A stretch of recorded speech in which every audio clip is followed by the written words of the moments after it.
think Is it happened. is this public? Isabel is going to introduce... Go ahead, Isabel. No, I'm just kidding. This is Dungeons & Dragons. This is a podcast. This is the Scattered Sea. I am trying to multitask. My name is Drew. This is my family. We're going to start how we usually do, or how we used to, before we got a little hurried up. I need someone to roll a D100, please.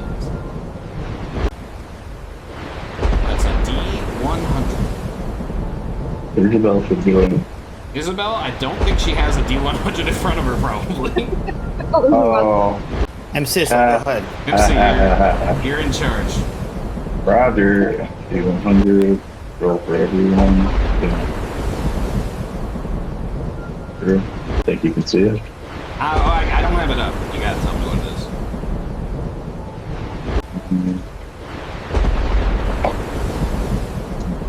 Which will be into get the flame where it didn't show up in hold on. Classic. Nomad rank. Roll the D100.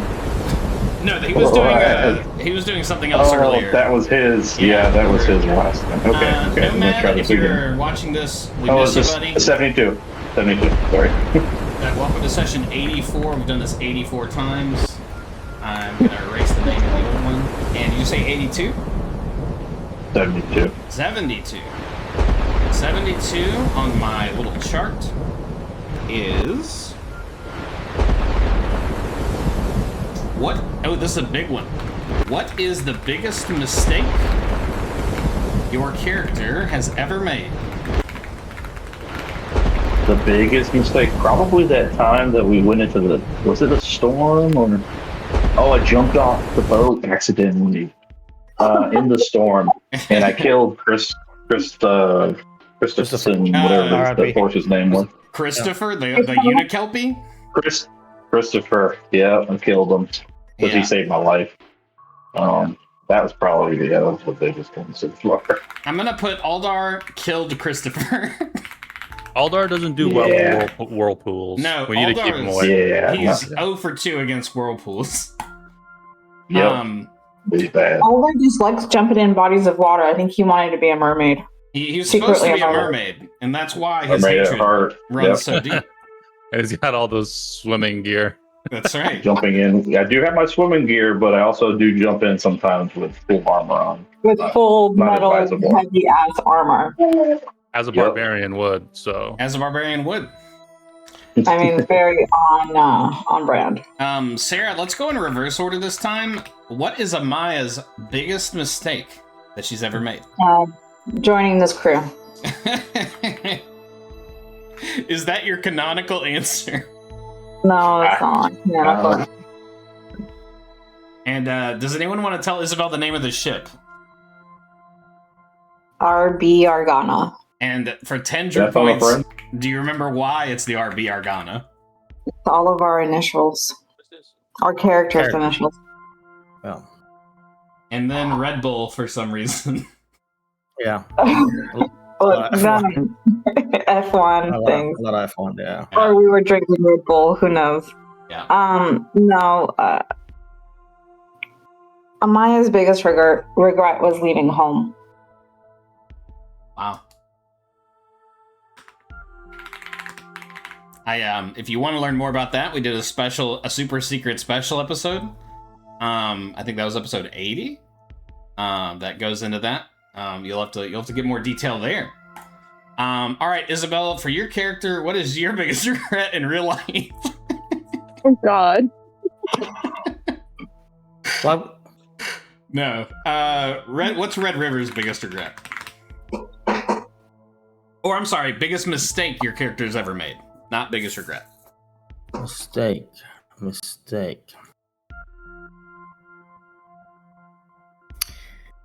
In one of the many jobs I had in the past, I was like a guard, like a bodyguard person, sworn to protect someone, and under my watch they got killed. But not just my watch, but there was a couple of us, and under our watch he got killed. And maybe one could say it was avoidable. What is it like?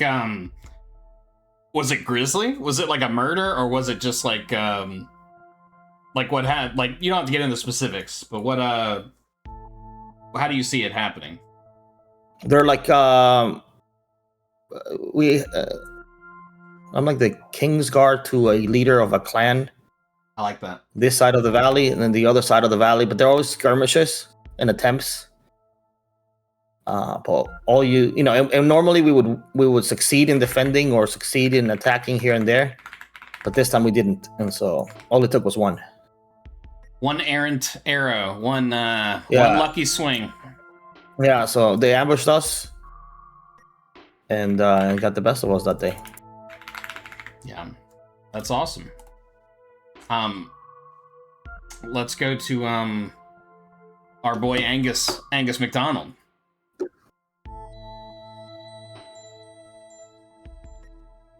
I think there's two big regrets, right? I think first one being the fact that I've just lost my silver set, my That's a big family deal. That's a big deal. jewels multiple times at this point, right? Yeah. Yeah, I don't know how it keeps happening, but we'll look up at JC for that one. Mm-hmm. The Cosmic Carpenter. And the second one has to be hopping into the ship filled with all the goblins and the big bird. That was a doozy. That was a doozy. I definitely felt like I was about to die. I almost felt twice, but I felt like that one was like I could have just instantly died. Yeah, that was a closey. You guys, before you hit this level, you guys were pretty low HP. A couple of bad rolls is all it would take. You guys are a little hardier now.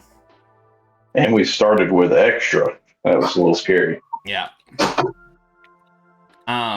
Swiffer, you're right on time, buddy. Yep. Now that you're extremely wealthy, from being a vendor, I have a question for you. What is the biggest mistake that Jasora has ever made?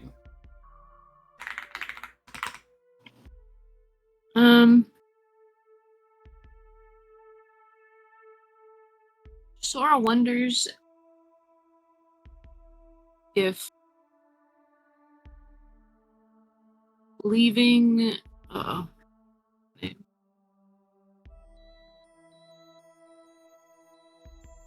something happen to you in real life? No, I have to name up. Well, My backstory. Drew, you're very demanding, for a DM. I'm sorry. I'm sorry. I'm coming in with a lot of energy. I'm gonna take a breath. We come in with a lot of heat. Swiffer just took seat, and now you're ambushing her. I'm dog? a little nervous. Isabel's here. She's judging. I feel like I'm on a tryout right now. I feel like I'm on a tryout. Yeah.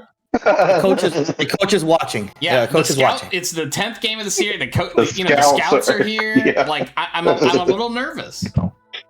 Yeah, Personal. I get it. My soulless manta ray. Soulless manta. Yeah. Leaving him behind on that island. At Bengal Zootorium. Yes. Also, like being on the brink of death so much. Why do I I keep doing that? If I'm counting correctly, Jasora has nearly died 5 times. Yeah. 2 head injuries and 2 regular attacks, and then I think 1 shark. Either way, I'm happy you're still here. You guys did commit. You guys have only committed like cold-blooded murder, I think, once, unprompted, and that was at Bengal Zootorium. And you're welcome. it's interesting that no one mentioned that as their biggest mistake they've ever made.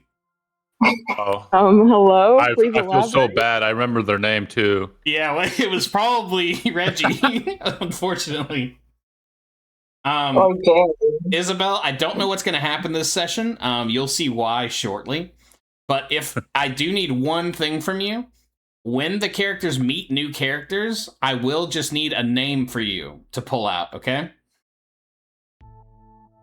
Can you, like, any name. oh, so I just have to choose a name? Yeah, that's it. So you're replacing me, Drew. Let's see how it is. Look, MC, the last 3 characters you named were Glorb, Blorb, and Dorb, okay? Yeah. You're gonna... How dare you? I'll be honest, I have a little bit more faith. First of all, Drew, that's a little rich. I was just a little off that day, guys. Not all going to be bangers No. every day. No, there's been right? multiple sessions. This one been more than one. No. Now, For somebody who names everybody Reggie, that's a little rich. the Drew. I'm Reggies just are saying. spelled differently. And there's some differentiation. We got 30% Reggie's and about 20% Jeremy Blue Jeans. There's sometimes it's Jeremy, sometimes it's Jeremy Blue Jeans. In either case, we're gonna get some new names. Terry's. Terry and Reggie and Glorb and Blorb are gonna take a back seat this week. Dang. And please, Yeah.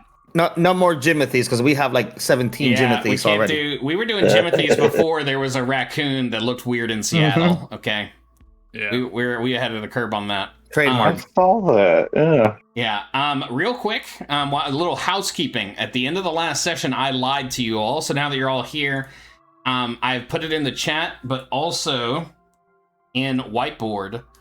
You are on 20, and you are in Solitus, where you have gotten basically your handler has requested you assist, is at 25, which is the opposite direction from what I told you. So that's going to be northwest of your position. So we get to level up again because of that. Well, that's interesting. That's something I'm definitely going to take under advisement.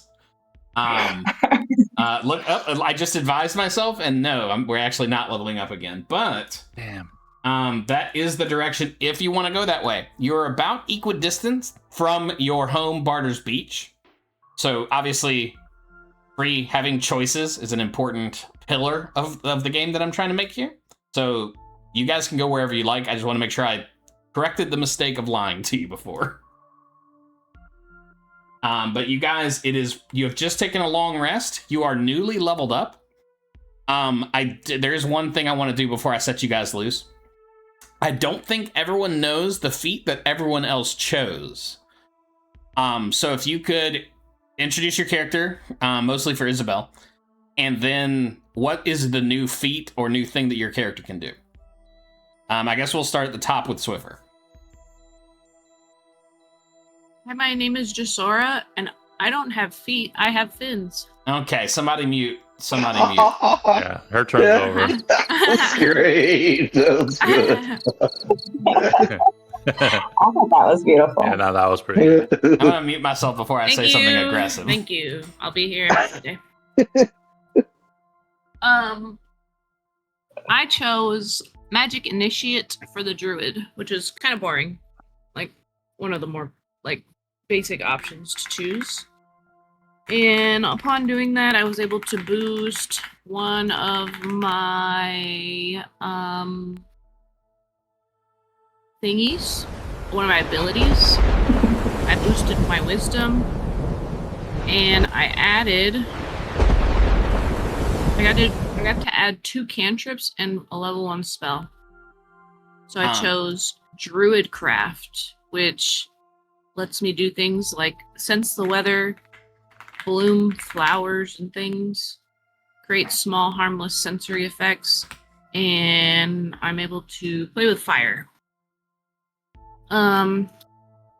Speaking of fire, I also chose Produce Flame, which not only, because I can't see in the dark, so now I can see in the dark at least a ways, but I can also cause fire damage with it, which is nice. My last one, my next spell that I chose was Ice Knife, level 1 Ice Knife, because I was jealous of Amaya. That's fair. She's blown up.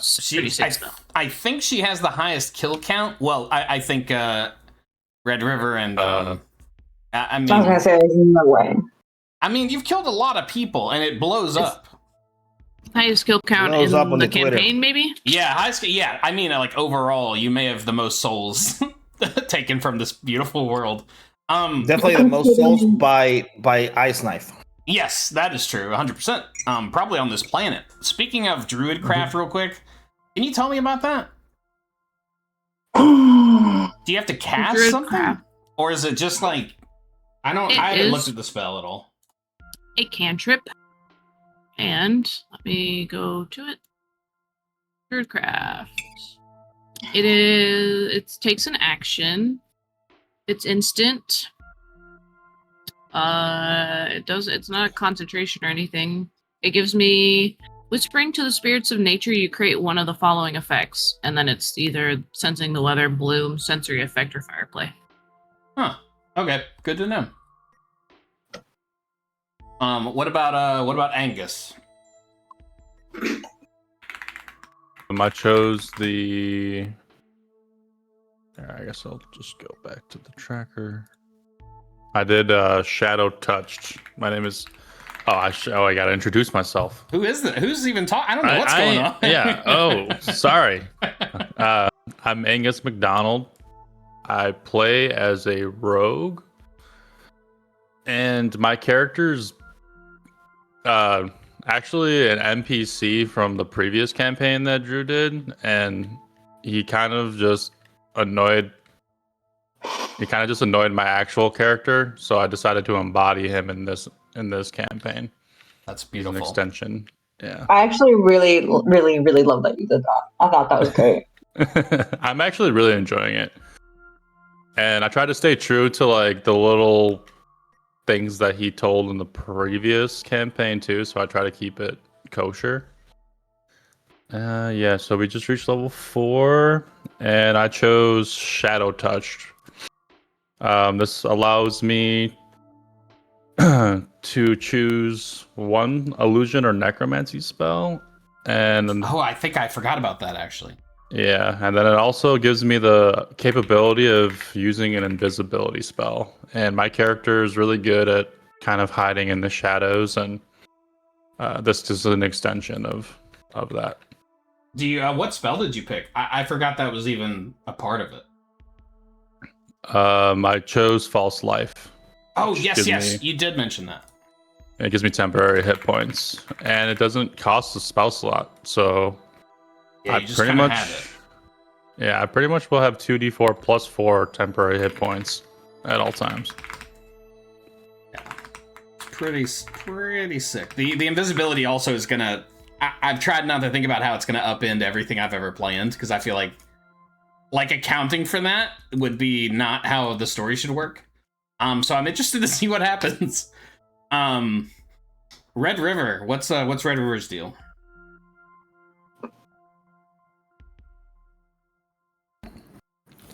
Well, two things. First, introduction. I play the character Red River, current captain of the ship. Thank you. Unanimously voted, if I remember correctly. Unanimous, yeah. Honored to be unanimously chosen to lead this ragtag bunch.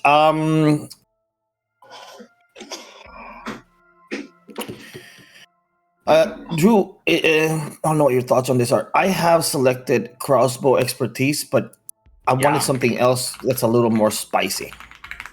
But I wanted to talk to Nomad first. So I'm gonna send him a message. You should. I don't want to conflict. Yeah. He and I, he's been going through his own little mini adventure that I'm excited to share or not share, depending on what he wants to do when he gets back. But he should be very contactable through Discord, but he is on a different time frame. Yeah. So we can retcon. Yeah, I'm not gonna pick something. Yeah, I'm not gonna pick something like telepathic or anything mage because it's not with my character. Yeah. But there are a couple of other things that and the only reason I want to choose something a little different is just to give more flavor into the character. Yeah. Put some paprika on that motherfucker. Yeah, I get that. There are a lot. I had forgotten just how many there were, and then before the call, I was looking with MC, and there are legitimately 50, at least, probably. So it is. It's a hefty list. So yeah, that totally makes sense to me. Yeah. For now, I'm just crossbowing, just because it fits the character story, but I don't want to I feel like I'm painting too much of a predictable curve. You know what I'm saying? Right. I want something to tell a different type of story if it comes to that. Yeah. No, I like that, and I don't feel like it would be too distracting to change this in a session or two. No, yeah. And he is not leveled up. I told him to think about it, but he's kind of finishing an arc, and then when he levels up, we'll coordinate. We'll probably put it in the chat or something. But that makes sense for now. Yeah, I mean the Tommy bow is one of the cooler things I think I've ever seen. So that makes sense to me. Sarah, do you want to go? And by Sarah, of course, I mean Amaya. My character is Amaya, and she's a deep sea mermaid. She's currently a level 4. And in love. And she's very much in love with herself. She really, really loves herself. Loosely inspired by Ursula? You don't know Isabel. Yeah, because you don't know Isabel, I'm going to tell you that she's one of the oldest characters here, age-wise. Like, she's in her mid-50s, I think we decided. Yeah. So that's why she looks... the dwarf. No, I don't know about that. She has a budding romance with another character. We don't have to go into it right now, but just something to keep in mind. It is not a budding romance. For the animated series that inevitably gets made, there's some tension. There's some romantic tension. Yeah. There's definitely tension. But what I chose as a feat was Magic Initiate for the wizard. I can choose 2 cantrips of my choice, and I chose Firebolt and Toll the Dead. And then I also get a spell, which was Witch Bolt. Yeah, and I went out really just because of Firebolt. All of my other spells are either touch or 60 feet range, and Firebolt gives me 120 feet. So it's nice to have a little bit more distance just to be able to engage in some long-term, like long-distance combat if needed. That's how you wizard, ladies and gentlemen.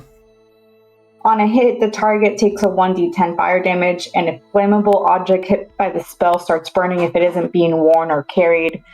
Something else just to keep part of. Toll of the Dead is point at a creature within range, and the single chime of the Dolorous Bell is audible within 10 feet of the target. They have to succeed a Wisdom saving throw or take 1d8 necrotic damage. The target is missing any of its hit points. Okay. I think Angus also has that spell, so you guys could be hitting people with multiple bells per turn. Yeah. Yeah. Yeah, Angus and I almost went with what I had, but then he had it, and I was like, that's not fun.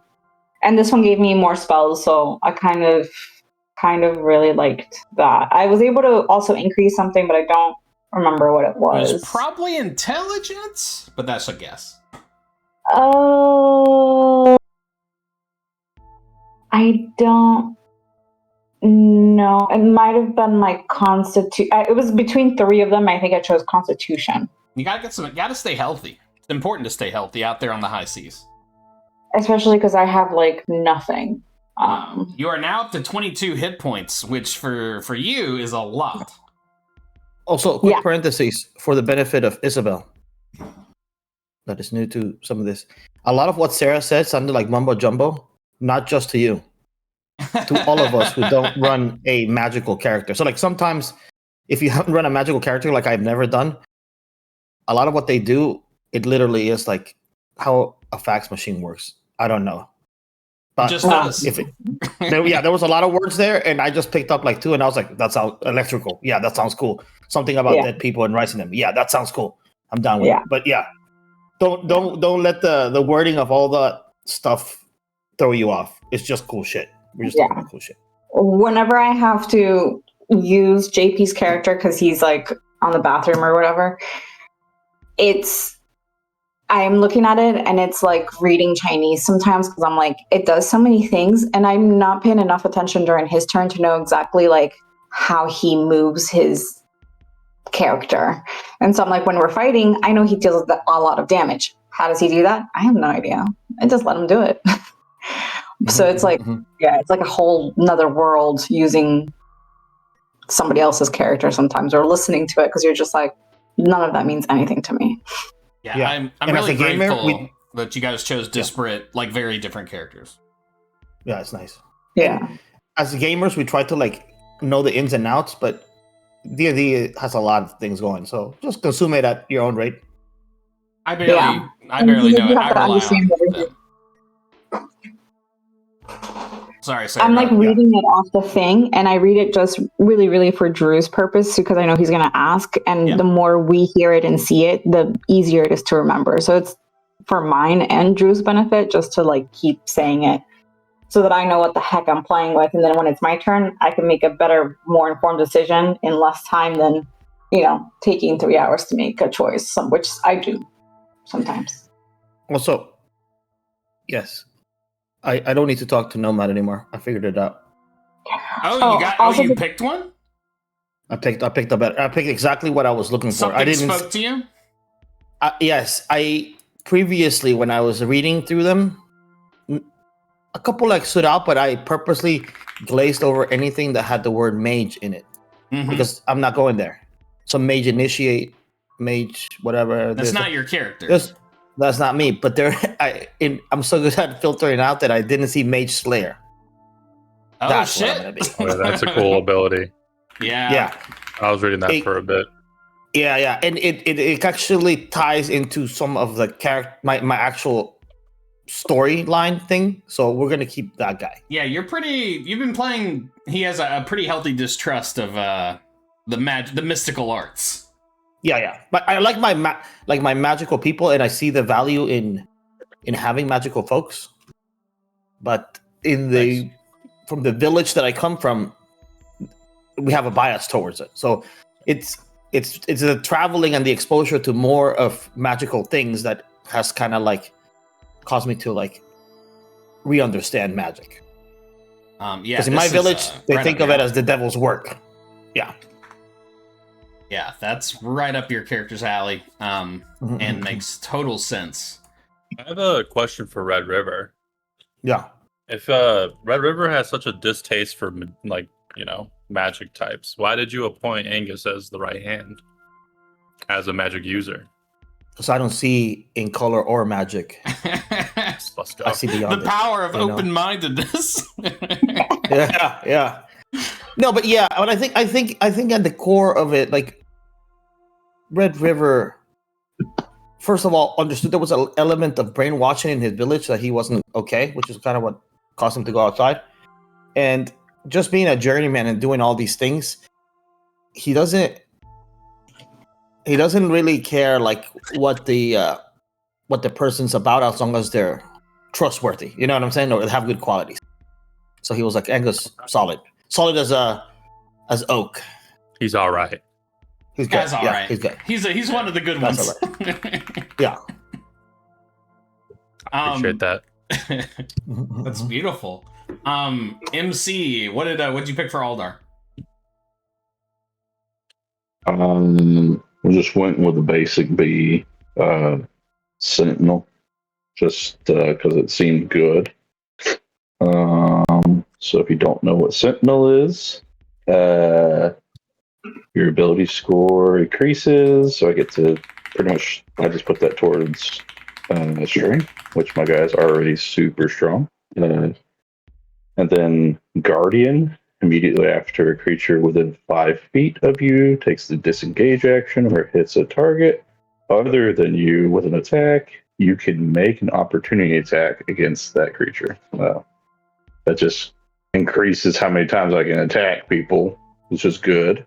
And there's a halt. When you hit a creature with an opportunity attack, the creature's speed becomes 0 for the rest of the current turn. So if they're trying to run away from you, they ain't going to do it. Yeah. And that's even more attacking that can go on. So opportunity it attack could be good. city with our boy here. For real. But thank you guys for obliging me. But it is we're in the game. It's around noon. You've just sailed slightly north away from Darnassus. You were chased out of the city, but due to some extremely high athletics rolls, you guys were able to get out with some cash, and you solved the mystery of the island, kind of mostly. You do have a mysterious glowing staff in Angus's backpack. You have all completed a long rest and leveled up. So if you have any abilities that require long rest, everything is refreshed. Okay. And it is now time to move about the cabin. One last thing. This is the first time you are moving with the functioning alchemical station. You have spent a lot of money to build an alchemy station that has innate abilities. You can choose to use those. They all do take time and a roll at the end of that time. That can all be decided later, because for now, I think it's time to sail. All time. I need to know a direction, and I need to know... I need a roll. I need a d20 roll. Who wants the pressure? I'll roll, but can I cast my Druidcraft cantrip, Weather Sensor? So, is it for the next... Does it give a time frame for how long, or is it vague? You create a tiny, harmless sensory effect that predicts what the weather will be at your location. Well, I guess that's at my location. No, I wouldn't hold... I would count that as not the boat. Yeah, I wouldn't count that as the spot the coordinates you're standing on. That feels lame. No, for the next 24 hours. She just broke the game, Drew. I'm going Good luck. I'm gonna interpret this as, like you said, this will interpret the weather that's going to affect the ship over the next 24 hours. That seems very fair to me. Roll me a D100, please. I was also gonna say, like, because it can be hard to predict because we roll the weather, or possibly roll the weather. Maybe if like there's a roll, we can maybe gives us like a reroll or something, like an advantage or something. But I rolled a 63 on the 100. I was going to give it as like anytime you've done this, and then someone is rolling against weather, they're likely going to get advantage or an easier check. Because you're going around the ship being like, hey... This is going to be heads up for this. I also read this as, I don't think this is going to tell you a detailed weather report. I think this is going to be like... It says, it manifests as a golden orb for clear skies, a cloud for rain, shit, it does snowflakes for snow, and so on. God. Okay. Oh, no. All right. Fair enough. With a 62... 60, hold on, I think it was a 63. All right, look at my spreadsheet. 63, you all die. No, 62. You, what does it show you for... 63. With a 62, no. What does it tell you to show you for, like, extreme cloud cover? A cloud. Wait, okay. No, the clouds for rain. I don't know. It says those are examples, and then it says and so on. Oh, okay. You gesticulate your hands and blow a kiss into a cloud as your hands form a 1 by 1 foot cube of small weather. And there's a little cloud there, and he gives you a little wink. And he expands over the ship. And then he disappears. Alright, I'll make the crew aware of this. And, no, that sounds kind of freaky. And I think you volunteered. I assume you guys are going to go northwest? Towards Solitus? It's kind of difficult because we don't have our person that determines our directions. Our cartographer. Yeah, we don't have a cartographer or nomad anymore. What the hell? I have dropped the map into whiteboard. Yeah. You're on 20, the yellow one. So I think we had north to discover a new tile, and then west, and then north. Like, let's follow the path that gets us into discovering more tiles adjacent to the blue ones we already discovered. Yeah, we've been to Brescian. What happened on Brescian? Brescian. Notes. Stand by. We have been to so many islands. You guys have done a lot of islanding. Testing waves. I don't see a whiteboard, by the way. I do see it in Discord, but it's not. I don't see a whiteboard. Oh, are you in session Let's 84? see. Oh, it's because I didn't rename. Oh, it's called session 83. Yeah, it's because It's I 83. screwed up. Okay, it's 84 now. Let me see. I'm reading through that one now to tell you what happened there. Stuff that I can actually tell you that happened. Oh, guys, that was the jungle. That was the jungle with the mirror puzzle. Yeah, I don't want to go back. We're good with that. You guys were there for a long time. Like oh wait, 2 that's the weeks. one with the dinosaurs. Wait, we don't know Yes. that dinosaurs exist, but the one with the Yes. dinosaurs. Yes. Oh, and- I the one said that I'd be had the mirror back, copies guys. of us. Yes, and Sarah Huh? murdered the plant that was responsible for it. Yeah. That was a hell of a fight. Yeah, That was a scary one. yeah. But I it don't is like We almost beat the scary controlled dust that one. by it is controlled by the Viridian Empire. Your standing with them is, as far as you know, fine.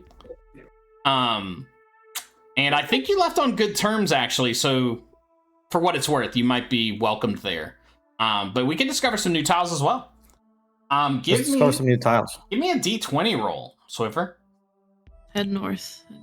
as you head north into the great unknown. A 5. You all die. Everyone's dead. Let me pull up my sheet. It is a 5. Okay, roll me a D12, please. D12.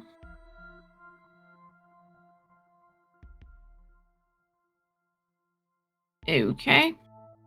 A 3. Doing so hot. You guys begin sailing north. Hours pass. Who's on the sails? Usually Alder, I think. Aldar is manning the sails. Hello, Mike. He's pulling on them. His antlerkin muscles are rippling in the ocean breeze. Red River's on the till, on the wheel, probably. Mm-hmm. Angus up in the crow's nest. Angus. We recently. Yeah. No, I was just going to say that we recently installed a cup holder near the wheel. And it is And, seamless. Yeah, I'm picking out some lint that was stuck in there. Yeah, and it's in there. It's in there deep. It's in there. It's in there deep, yeah. And Angus, make me a perception check, please.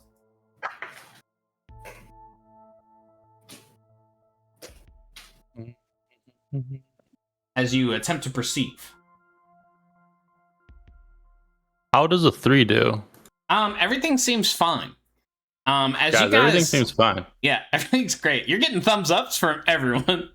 I'm gonna give them winks and just like thumbs up. Like everything's really good. As you guys are winking and thumbs upping for hours on end, your eye gets stuck. No, that doesn't happen. But you all do run into something.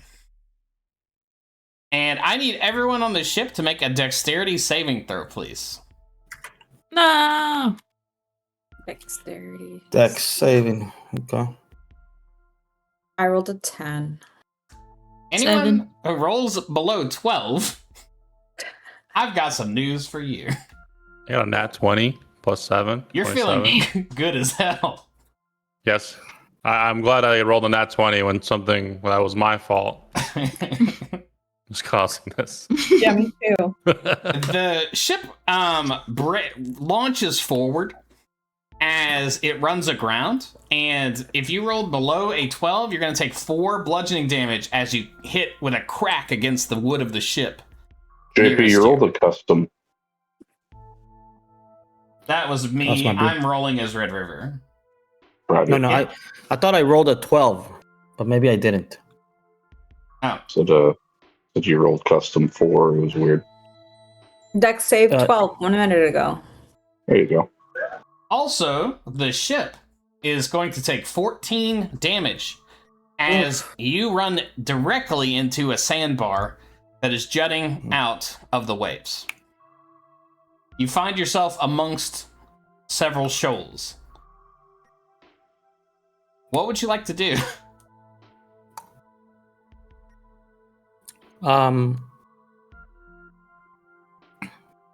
Well, what we normally do, We win. we lighten the ship. That's what we do first. So we drop the combat dinghy into the water to see if it will alight us enough. You guys Obviously, it's start- still tethered to us, but it's less weight that we need to account for. Yeah. You guys drop the combat dinghy attached to the back of your ship. Probably load it with a few crates of supplies. And it does allow the ship, you can feel the buoyancy underneath. The ship does kind of take some relief off of the sandbar, and the wind is able to take you off of it. The damage is mostly cosmetic, but the ship hull is slightly damaged at 236 health points. Now, that's not very much, so you guys are probably fine. 136. Drew, can I tell you something? Yes. I know you're the DM, and as such, you are afforded certain Thank you for saying that. privileges, and you get a lot of passes and stuff. But you do not mess with a man's ship or a car. I'm just talking here. You know what I mean? Just doing my best every day. But you have freed yourself from this sandbar.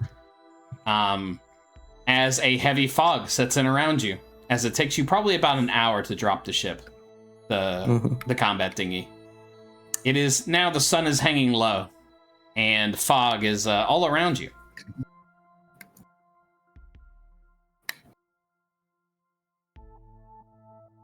We sail. Yeah, Continue to sail. you're not gonna let something stop you like that. Feeling good, feeling confident. Make me another roll, please. It's gonna be me again. I think so. Do you want redemption? Yeah. Think you've earned it. Here we go. 14.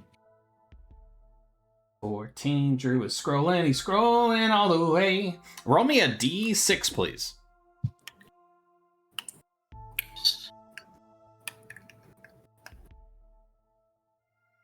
A 6. Oh, Max roll. max roll here. Stand by. I gotta scroll to the bottom. And a D4, please. This is the dungeon and dungeon equivalent to soccer penalty. It's coming down to PKs, ladies and gentlemen. My heart is racing. What is the outcome? Is it a good outcome or a bad outcome? All one. You see in this mist, after another hour of sailing past the shoals of the past, it looks like lanterns floating nearby. Angus, you see them first. They seem to be traveling in the same direction as you. In this fog, you're not able to notice if they see you or you see them. You don't know the situation, but you do see some hanging lanterns. What do you do? I'm gonna warn the crew of the lanterns, and that I notice that they are heading in our direction, and I'm gonna ask the captain how we should proceed. Are they faster than us or slower than us? Can I gauge What is the how weather fast gauge they're tell you? moving? They look to be moving. I'm not going to require a roll here. They are on par with your speed. If they are slower, they are slightly slower. They're moving about the same speed as us. Okay. And did we come upon them or did they come up on us? There's a difference. I That think makes sense. in this fog, it's hard to tell because your viewing distance is so sharp. Yeah. You're not even sure if they see you yet. But it's like that Got it. quiet, you know what I mean? Like it's really Yeah, quiet. yeah, You yeah. guys are probably whispering this conversation back and forth. Yeah. I think we just give them room to breathe. We give them room to cook. We don't need to be. Skirt around it. Yeah, I think we skirt around it. Yeah, I think we pass them around. And I was thinking, like, Drew, in fog, the dark vision doesn't work really. Yeah, no, the dark vision would not penetrate. That's for fog. dark. That's for dark. Yeah. I'm not trying to No. bust the game. It's a good question. Yeah. Yeah, because I have dark vision of 120 feet, which not very useful on the boat, right? I should tell you guys now, they're within 100 feet of you. Okay. Any conversations? Is it are they singing? Are they? For this, I think I do want a perception check. For anyone on the deck who's listening, I'll take a perception. I'm doing it. As you, Perceive. a moment of calm kind of like crosses over the ocean here. A natural 1. Hell yeah. Oh, Can I 11. ask- yeah. I got a 3. Can I ask something? Sure. Are the dice not working The anymore? dice What's might going be on broken. here? You might have a situation where the dice are not actually working. In either case, you guys don't hear anything. Yeah. It's probably I fine. miss my die. I say we skirt around it. Yeah, let's just skirt around. You hear a voice as you begin to turn the wheel, and it's one of those like funny moments where you turn it and you wouldn't normally hear it, but just a little bit of that wood on wood squeak. Just a little bit as you turn the wheel and the mast slowly moves under under Aldar's pole. And you hear a, "Hey, who goes there?" I'm not gonna respond. Yeah, we just fellow travelers. Hey, are you shouting that, or are you saying it regular? I'm saying it regular. We're just a merchant ship. Make me a deception check. You think that's deceptive? Well, okay, that's fair. Do you guys consider yourselves a merchant ship? Yeah, I mean, we move stuff around. Transport ship. Okay, that's fair. Merchant. We're merchants for hire. Like, I'm not necessarily trying to deceive him. Okay, fair enough. But, Fair like, enough. Let's do in just in general, all things being the same, we're mercenaries for hire kind of thing. Does that make sense? Yeah, Not necessarily totally. in a warring thing, but like, you want us to move this to this location, you want us to fetch you this thing. If it pays well and it's within our means and our skill set, we'll do it and get paid. I'm thinking like privateer adjacent is where yes. yeah. A private privateer, if you will. You're trying to calm this fella. You want him to be like, we're all playing chill here. I'm gonna say let's do a persuasion check. I'm not gonna tell you the DC because you don't know the situation. You don't know the stakes. Yeah. Now. Risk check 18. This guy says, jeez. Oh, you scared the shit out of shite me out of me and my boys. Isabel, I am gonna need a name for this guy.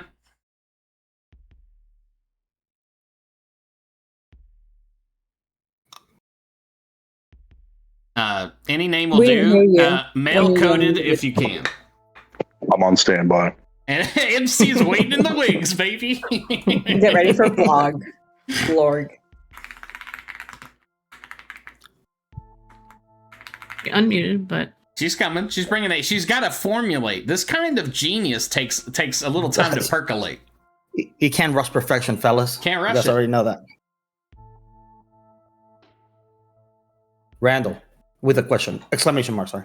Randall, she typed Oh, it. she might be in a situation where she can't talk right now. Yeah, it's a Randall with 2 L's, so you know what to Oh, do. Randall. Yeah. He says, well, does it have an E at the end? No. Okay, Randall. Who, me? Oh, yeah. Oh, you scared the heck out of me out there. I got a bit of a different accent now. Yeah, my name's, this is Captain Randall over here. These are scary waters. You think maybe we could team up? A couple merchants looking out for each other. What do you say? Where are you headed? Oh, yeah, we're headed north up to Brescian there. Fresh batch of supplies here. Is that where you're headed as well, yeah? No. We've been to Brescian. Oh, yeah. Good place. Good for business. Oh, what's your name there? My name's Red River. Oh, yeah. It's you got a good looking vessel there, I assume. I can't really see you. You got a good looking face there, Randall. Look, I don't know why, but I am persuaded by your natural charisma. Do you guys need us supplies or anything? We ran aground earlier today. Oh yeah, bad business that. That's not good. Did you happen to run aground also, or are you a more adept sailor than I am? Oh no, we take it pretty light here. Here aboard the oh shit. Isabel, I do need a name for this ship as well.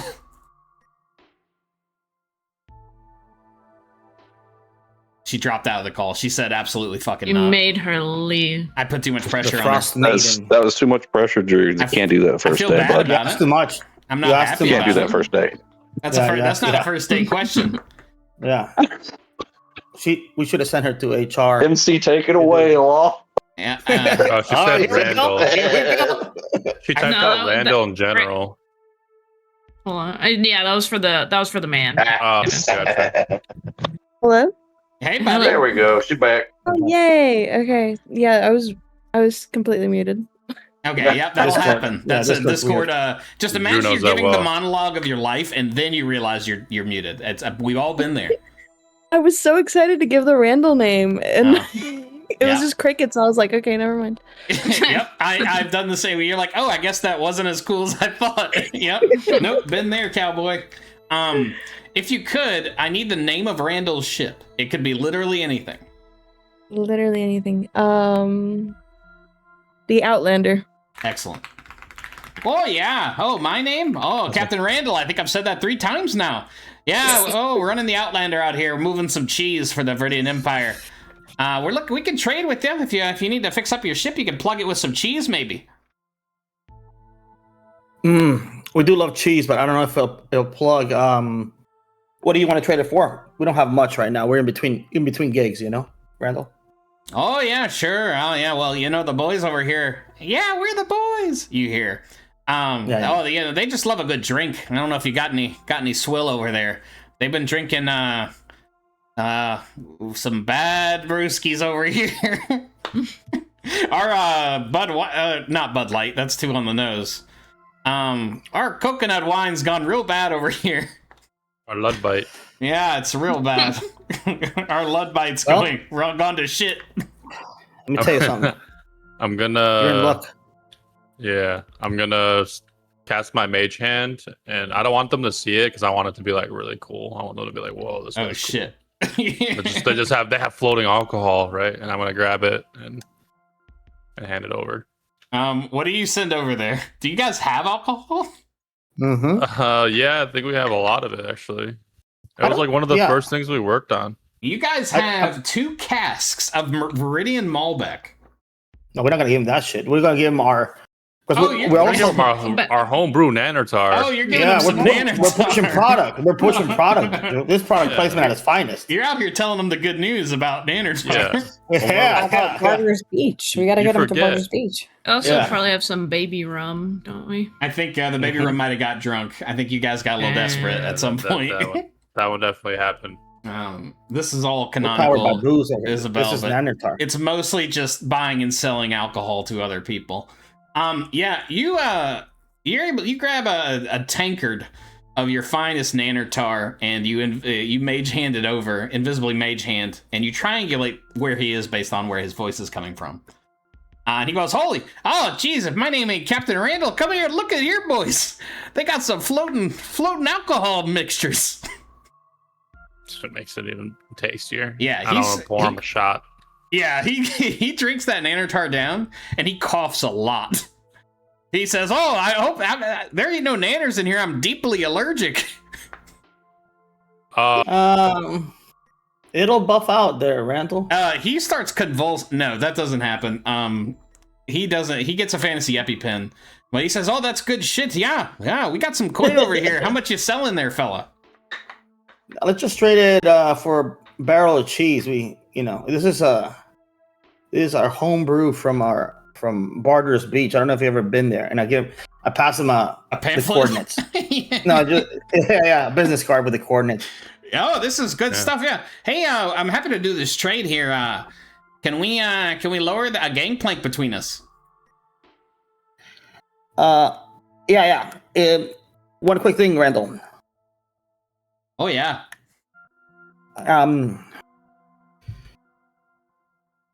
No funny business. So if you just put the cheese on the deck, my fellow here will mage hand it over to us. No need for the gangplank. It's cumbersome. Randall Jr. His son's name is Randall Jr. You into it? Yeah. He goes, Randy J, RJ, can you come over here? Yeah, bring up a barrel of cheese. Yeah, bring in the good stuff. Oh yeah, you can't hear the other side of the conversation, but they're having like a spirited bag. He's like, Papa, no, we don't know these people. But he's like, no, it's fine, Sonny. Mage Hand can only pick up like 15 pounds or something, but we'll just say like it's not much. Yeah, but he puts down 8 slices of cheese that are big enough for you to pick up. Yeah, 10 pounds. Yeah, he puts down 80 pounds. That's probably too much. No, 10 pounds of cheese is good. That's a shit ton of cheese. Party. Yeah, he puts down 6 stacks of 8 pounds of cheese. That's at least 10 charcuterie boards. Yeah, you guys are. Yeah, you can start making your fantasy charcuterie boards in no time. Charcuterie, Jesus Christ, that word is tough. Yeah, I don't even try anymore. Yeah, just it's charcuterie. So yeah, you guys make this exchange without gangplanking. His ship does get close enough for you to see it, and I want to be charitable here, but you look down at the Outlander, it's a piece of shit. It's not looking good. There's an old vessel that I believe the Chinese and Vietnamese used back in the day called a junk. So it's kind of flat, and it's got like a living quarters on the front and the back. And the middle is kind of made for like cargo and stuff. This thing is like a junk, and it looks kind of aged. You figure that this guy is operating independently, like he's not secretly affiliated, or if he is, they haven't given him much money. And he likely is what he says he is. He seems to be a modest trader. And you guys make this exchange. I don't have it listed how much nanner you have, so he is going to trade this for the rest of your nanners. Is that a deal for you guys? I won't the screw rest you. of our nanners. They're going to give you a shit ton of cheese, but in exchange, your nanners will be depleted. Yeah, because we're gonna go to Barter's Beach and re-up. Yeah, so we're good. It's a good exchange for us. Yeah. I'm gonna put description cheese from Randall with 2 L's. Fantasy Gouda. Fantasy Gouda makes it Gouda. Mysterious cheese. Parentheses Gouda? Question mark. And he says, "Oh yeah, you done my boys a great favor here. Thanks for not trying to rob us and whatnot. Well, one of the boys." Yeah, RJ, put that down. Yeah, one of the boys was pointing a fucking crossbow at you. He was a little nervous about this whole thing, but he's all right now. You fellas are all right. Likewise. Many blessings to you and your fellows and safe travels there, Randall. Are you a follower? I'm sorry? Oh yeah, are you a follower? Oh, I didn't know if you were a religious man. I recently made a conversion myself. Brother. Yeah. The seas are treacherous. Ain't that right? Everybody got to believe in some, That's beautiful. Hey, listen, are you a worshiper of Cachette? What shit? Nope. Oh, I heard that. No, it's Cachette there. Oh, I'll tell you the good news. Listen, Randall, this is great stuff. Sure. Just fleshing out my character. There's as many deities as there are clouds in the sky. That's some blasphemous shit, but go ahead. We're out here just trying to earn a living. I'm not well read, I'm a little ignorant myself, so we're just gonna get here going. Appreciate the cheese, stop by Barter's Beach, and if you ever need a gig or a team up, let us know. Maybe we can help you guys out. At the top of your screen, it says Randall will remember this. Yeah. And you know how I'm sure all of you can identify. You've been in a conversation with someone at the gas station, and they just keep going, and you're like, you obviously have places to go. They just keep kind of not ending the conversation. Yeah. Oh, and by the way, have you tried the new sandwich? Yeah, it's crazy. Chick-fil-A's they're putting pimento cheese on that sandwich. You guys probably steer away unconsciously or otherwise from our boy. And Captain Randall's still talking as like you can hear him slowly fading. Like he doesn't know that you guys have kind of like steered away from him. And Randall fades into the foggy distance. And that's a serious wrap for Randall. Can we get some applause, please? Thank you, Randall. Yeah, that's great. It is still quite foggy. There it is. There's the charm. It's quite foggy, but nighttime has brought upon us. And unless you guys want to push through the night, it might be time for a little rest here. Mm-hmm. Yeah. I need we haven't done this in a while, so you guys may not remember this, but it's time for a ship life roll. Let's do it. I'm gonna roll a D8. And I rolled a D10 by accident, so I'm gonna roll again. At least I won't get paired with Nomad again. Actually, Nomad rolled. Red River, I need you to roll me a D8, please.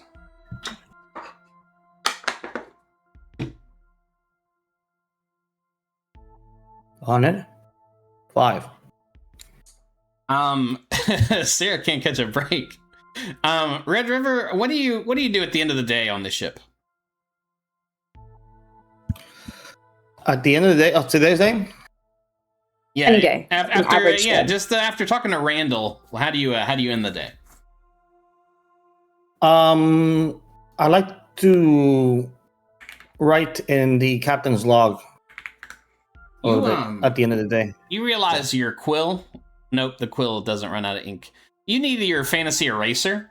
Yep. You walk down into the hold of the ship, and you see Amaya. And Sarah, what's Amaya doing? She's in the labs with Doblos. You see Amaya and Doblos. They're working at stations close by, but neither is talking to each other. Mm-hmm. What do you say, Red River? I said,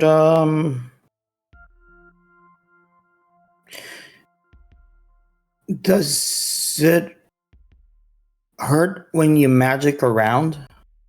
Like if the spell is big, does that like hurt or tire you? In the way that like lifting weights would? Or like a really large mean poop comes out or something. just a brutal pooping session. The spicy one, you know? A Taco Bell lettuce pooping session. Afterwards that you have after you release all of that. Yeah. It doesn't necessarily tire me, especially the smaller cantrips anymore, just because I've been doing it for a longer time. The older ones can, and the ones like having Simone out and changing her sometimes. Like if you're concentrating. Like she's just always, she's always out with me. And can you, I know these questions are like weird, but like I've always wondered this. Can you sense like magic in your presence? Like if there's a magical object or like another magical being that's like very powerful, can you guys sense each other, or that's not a thing? Like, you know how like twins can read each other's thoughts? I can't sense it any more than you can, but I do know a little bit more about them whenever we do come across something that's magical. Mm-hmm, mm-hmm. Last question about magic, because I've been wondering about this for a long time. What is your version? Like, what's a cool magical thing you have seen but cannot explain? You know what I'm saying? Because like most of what you guys do, I can't explain. So is there like something you've seen or that something cool magic related that you have seen before? I've seen other people do this one spell that I'm scared to try myself. It's called magic missiles. Gluten-free magic missiles. I've heard of these. Mm-hmm. I've seen them in action. Yeah. Yeah. Organic, range-free, cage-free. Yes, there's lots of different kinds of magic missiles out there. Interesting. All right. Well, I don't know where I put my fantasy pen. But before I go, again, thank you for indulging in my questions about magic, because I'm very magic ignorant. Who is the most powerful sorcerer or sorceress, like magician wielder, that you have met in person? His name is Arian, and he goes after mermaids. Not necessarily, I wouldn't say he's the most powerful, but he is somebody that I wouldn't want to cross. So A Sakuraba in my clan. Okay, I get it. mhm. I get it. Arian? If you need a pen, then I mean we have some extra ones here. Yeah. I'll take that. Somebody keeps taking my pens. I thought it was Nomad, but he's not in the boat anymore. So the mystery continues. I think I'm going to set a trap for the pen thief. I'm pretty sure it's still Nomad. It could still be through the ether. Is it? What's the name? Can you spell the name for me for the mermaid hunter? Arion. I like it a lot. I like the idea that there's a guy. No, I mean, not because I like what he does, but I like the idea that there's this guy out there who has this vendetta. You can be honest. You're happy that someone's out there taking care of the mermaid problem. No, yeah, it's totally fine. That ain't me. No, because I like the idea of running into him and I don't. But no, I know you don't. But friend to me. Yeah,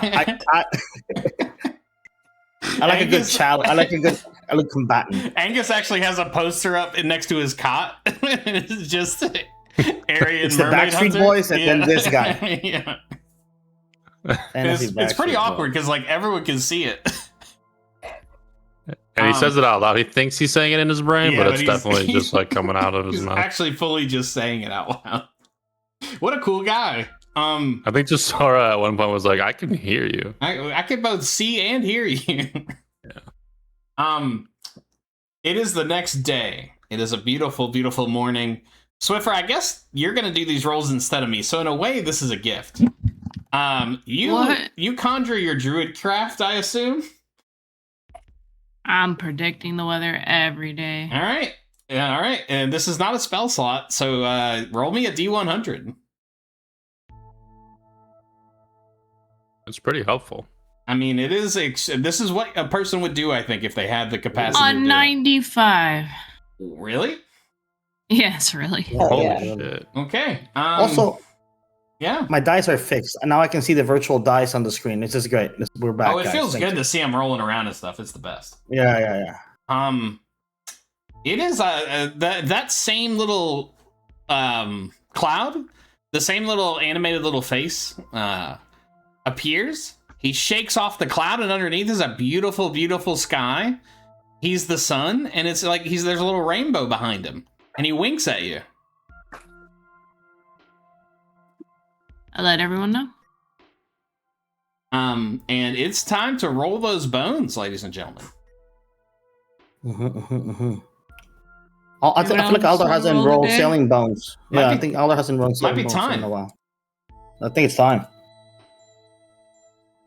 I'm gonna put is Aldar in a situation where he can roll or no? Aldar might be in the chicken coop for all we know, which is not a euphemism. He has played from the chicken coop, if I understand correctly. No, I'm good. What do you need me to roll for? Hey, sailing roll. I think it says D20, Drew? D20, Almbrecht. D20 sailing or just D20? Just a flat D20. And be prepared, because I'm going to ask for more probably after. Flat D20, roll for everyone. Here we go. No pressure, but it's the whole kit caboodle. 13.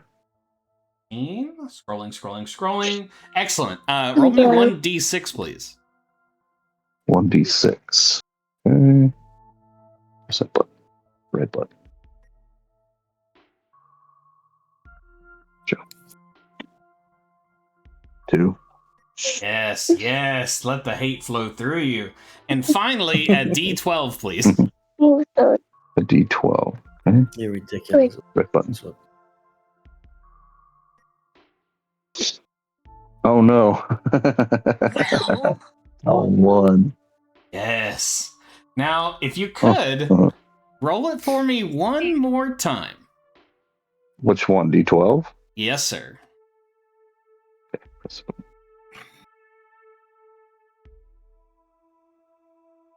A 3. That is tasty. You guys are sailing in this beautiful bright morning, and hours pass. It is a clear day in every direction. The wind is at your back. You shudder to think that, like, thinking this worries you, but it's like you're catching every green light on the way to work. Yep. The ocean, the scattered sea, is on your side. Everything's a little easier. Until, Angus, you spot something. Off the starboard bow. Make me an investigation check.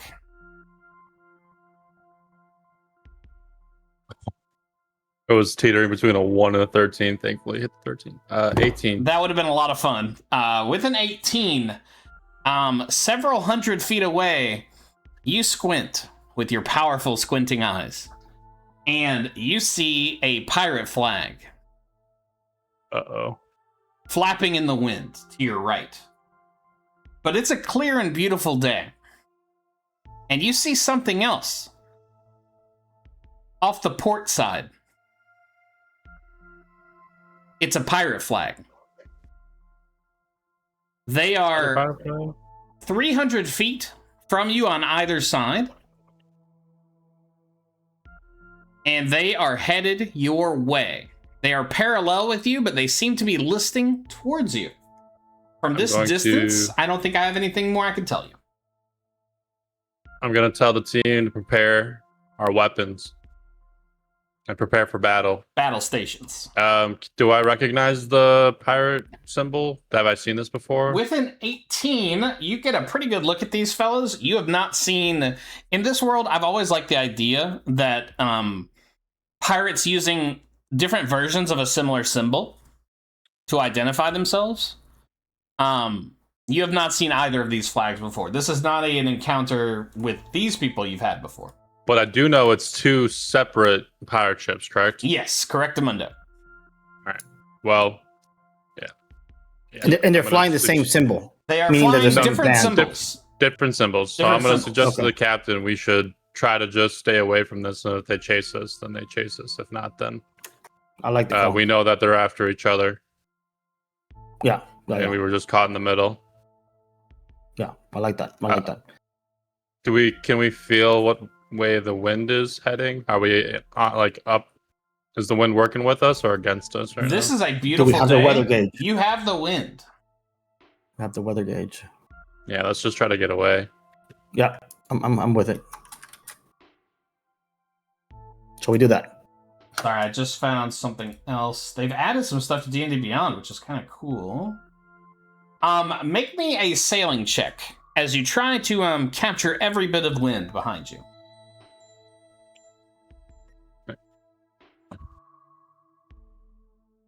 Oof. I rolled a 7, but I didn't know if it had to be me or not. I think we're gonna do a group check. So anyone involved in the sailing process, give me a roll. Well, my roll yeah, count, I'm technically just on the watchtower. We will disregard Angus's practice roll. I just rolled because I thought it was on me. You got caught up in the moment. I think we definitely need him from Red River and from Jasora and Aldar, I think. Aldar. Yeah. We have a 21 from Aldar. I rolled it. I rolled a 19. And a 19, yeah. Let me put you guys where I think you'd be, and we'll that later. Maya's probably here. Nomad isn't.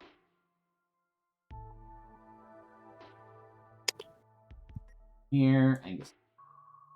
Laura is here.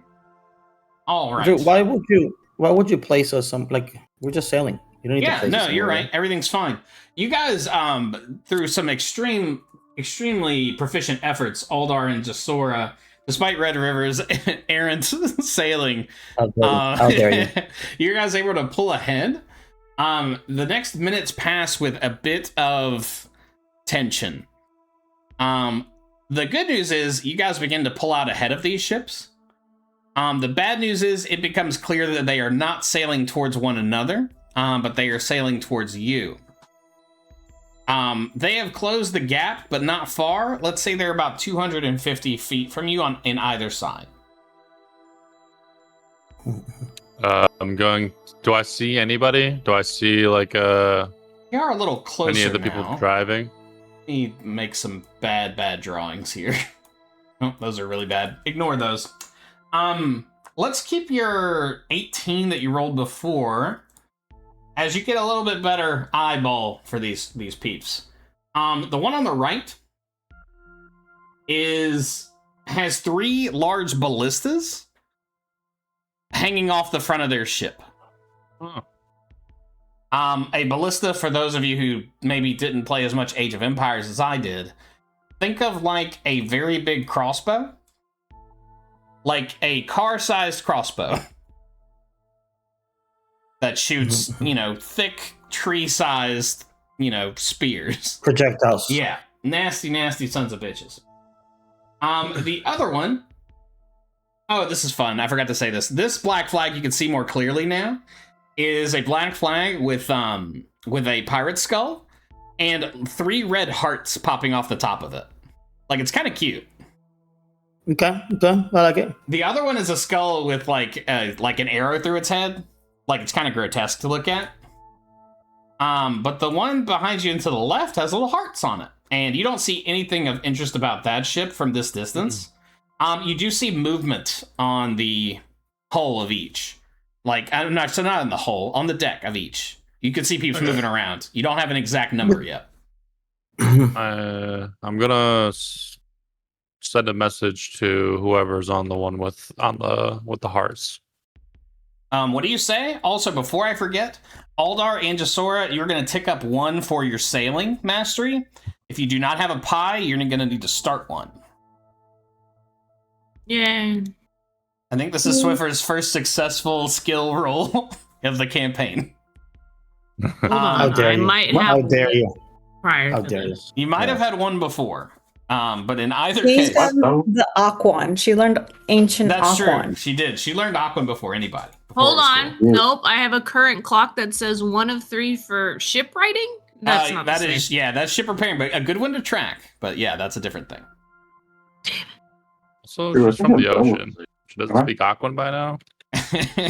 Read a book. What are we clapping for? Hold on, I have one other one that says 1 out of 4 of a wheel for pilot. Yeah, that sounds right. I was piloting a boat. Yeah. Wow. Okay. That checks out. Can that be sailing? Yeah, that could be sailing. So you can have 2 for sailing. Yay. You did it. Yeah, what do you say in your message to the love ship? Which we will call the love ship. Yeah, I want to be like, I know you're in charge of this whole shindig, right? But we have some important business to attend to. We have nothing on the boat currently worth value, so waste of time. Yeah, we got to get back home. We have families to feed, and so we'll see you later. I'm pretty sure none of that is true. Make me a deception check, please. Yeah. Well, of course none of it's true, but I don't know better. That's right. No shade in that. Oh. 9. Okay. All right. Let me, just in the spirit of fairness, let me roll one in front of me against their wisdom, I guess, or their insight. Yeah, it's some sort of wisdom throw. A few moments later, you get a message in your head that no one else hears. Swiffer is not who I'm talking to. Isabel, I need a Spanish-sounding female name. Marcela. Oh, this is great. One more time? Marcela. Okay, you put a little too Is much that Spanish Spanish enough? stank on it. Give me a last name. Yeah, you Threw 'em off. whitened it out for him. Yeah, you gotta flatten that out for me, please. And what's the last name? Oh, you have to have a white last name. What is it? White? No. I guess that's what I was thinking of. Marcella Blanco? Yeah, that's great. Marcella Blanca. Marcella Blanca. She, you hear in your head, is this? Oh, I'm gonna try and make this not as offensive. Okay, 1 second. Yeah, that's about to be bad. Yeah, that was a bad start. Let's reset. Terry, from I think one, for the sake of role playing and acting, I think it's fine, guys. yeah. All right, just know that the views expressed by Marcella Blanca are not my own. Kevin's Mexican. He can give you the pass. Oh, good. That's definitely how it works. So, oh, now I never get Isabel. I hope you feel good because I never get nervous about my silly voices until now. You are speaking to Marcella Blanco, Blanca. the queen of this shattered sea, and you shall surrender your goods. And she blows you a kiss. Somehow you hear it in your head. I want to respond back, but I understood about 3 words, and I heard goods somewhere in there. I got goods, but not like valuable goods, you know. I shall roll my R's for you, my boy. I shall find you and kill you first. Hold on, kill you With kisses and love. She winks at you through the message. All right, turn the ship. They're chill as fuck. Everybody put the anchor down. Everything's fine. Guys, I think they're fine. No, I'm going to let the team know that they're definitely pursuing us and that we should try to kick it into overdrive and get out of here. What do you guys do? Run. I think we try to outtail them. Okay. So you said that one of them has ballistas. yes. One of them has ballistas. They have not fired yet. All right. I am going to use my false life so I have temporary hit points just in case this goes south. Sorry, guys. Smart. And then also, Drew, we're not within firing range, right? I don't have any of you seen ballistas in your lives. Yeah. I have seen. Yeah, ballistas. with the goblin ship had one. You have literally seen ballistas. Yes, we've Okay. actually fought against them already. And we So actually take have. that ship and like With that- sail it for a bit. Yeah, we took it to Waters Beach and we have the You ballista. guys Yeah. know all about. Like, I'm embarrassed, Yeah, guys, we're because ballista experts at this you point. guys are basically invented the ballista. But yeah, we tried to build one on our ship, but it just didn't work yet. It just doesn't work yet. I'm biding time because I wrote it the distance somewhere. You guys know that it is accurate within 200 feet and inaccurate within 800. Yeah, And how but far we're are not they within from the us 200 currently? feet yet. They are 250 feet from you. Mm-hmm. Okay. Keep that. So So here's the plan. they could fire. They have not. Yeah. And I'll just write And that then- here so I'll remember. What kind of, from that distance, can we tell? What kind of role do you want for us to be able to tell the ship class roughly and the like how many souls on board from what we can see? I'm Did gonna you have let perception? Angus's investigation ride. He rolled a pretty high one. I will answer 2 of those questions total, but you have to use those for 2 of those ships. So you get 2 total questions, and there's 4 information out there. Does that make sense? Mm-hmm, mm-hmm. So I can tell you everything about one of them, or a little about both. That's how I'm going to gamify this. Souls on board. For For the For each. souls on board for each. Okay. Mm-hmm. Roughly, right? Second. Yeah, roughly. You definitely don't have a large number. One, they are both medium-sized vessels, similar to yours, around 90 feet long. Their sailing composition is similar, except the Heart one seems to have more sails coming out the sides as well. This is maybe not a type of ship you've seen before. But instead of 2 masts, they have 3, and each of them has like masts sticking out, like jibs sticking out of each side. So you intuit that one is capable of more speed than the other. Also, in terms of people, I've written here about 25 each with a question mark. So you intuit they each have at least 20 to 25 people.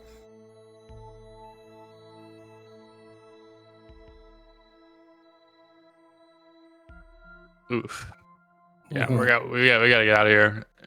Yeah. And right. I'm gonna warn obviously they heard it, but I'm gonna warn the crew that they have one fast ship and one built for war. So let's just lean towards the one that's built for war and just escape that way, because they won't be able to catch up from us, and it'll give us more distance from the fast one. I like that. I like it. You I guys like that. begin to list starboard. I'm going to start a chase. So this is going to be similar to a clock. There are 2 clocks, if you'll see on whiteboard. This one is going to be called Escape. Written very poorly. And this one is going to be called Catch. And depending on the outcome of rolls, things will change and those will get filled up. As you begin to list to the starboard towards the warring ship, make me a sailing check. Anyone who's involved in the sailing process, let me know what those rules are, and I'll do it on my side.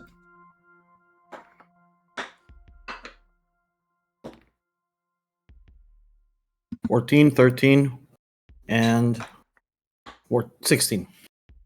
Jesus. A You 14, guys a 13, and a 16. fill We up are fucking booking it. 2 spaces on the escape pie. As you guys start booking it and listing easily starboard, the love ship is able to match you and begins to catch up slightly. The other ship, however, you see mayhem. You don't know if you can't hear arguing over this distance. Maybe you can. But they seem to barely move at all. As the love ship is now 240 feet from you. And the large ship is now 280 feet from you. And you see a ballista fire across the water at you, and they are going to fire with disadvantage. Because of your distance, your ship has an AC of 12. Here we go.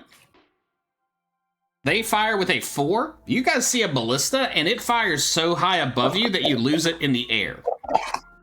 You hear more shouting from their ship. What would you like to do?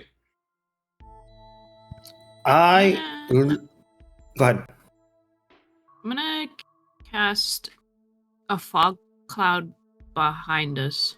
Oh, I like this. Tell me about fog cloud. How big is it? 20-foot sphere. Not too big. Hey, that ain't nothing. I can cast it 120 feet out, so. Oh, you can put it like in front of one of them. Yeah, I'll put it in front of the warship. The sphere is heavily obscured. Can last up to an hour. You pop a fog cloud in front of the warship, and you only hear their shouting in your head. Any other magic, or is it time for another sailing check? I'm gonna do 2 things. One, the most important one, I'm gonna lean into the there's a rail near the wheel in the till. Mm-hmm. I lean into it and I said, Veronica, I'm not sure if you're seeing this, but these boys are trying to hit you with a ballista. So anything you can do to speed us up and get us out of this predicament will keep us both from getting destroyed, all of us. So if you're in there, old girl, work your magic.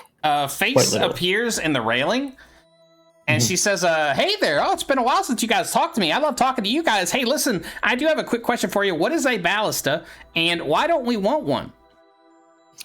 But we have one.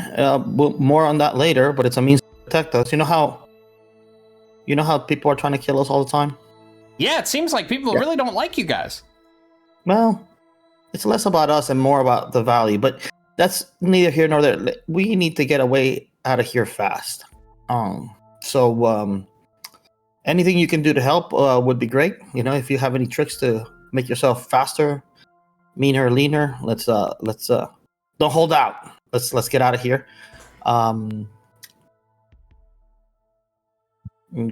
Any other questions? I think this is gonna work out great. And she disappears into the wood. Make me some. It's time for some more sailing checks, gang, and I'll roll against you guys. Well, before we do the sailing check. Ooh, okay. The old crossbow effective distance is 100, but it can shoot out to 400. Yeah. If it's within that 400, it's just gonna be with disadvantage. Yeah. We're But you taking can a shot. you can pop a shot. Yeah. A little warning, like, hey, you shot up a little. Yeah. This ain't as intimidating. Unarmed. Yeah. Yeah, but like, maybe not today. And if you guys want to say anything, Angus, let me know what that would be.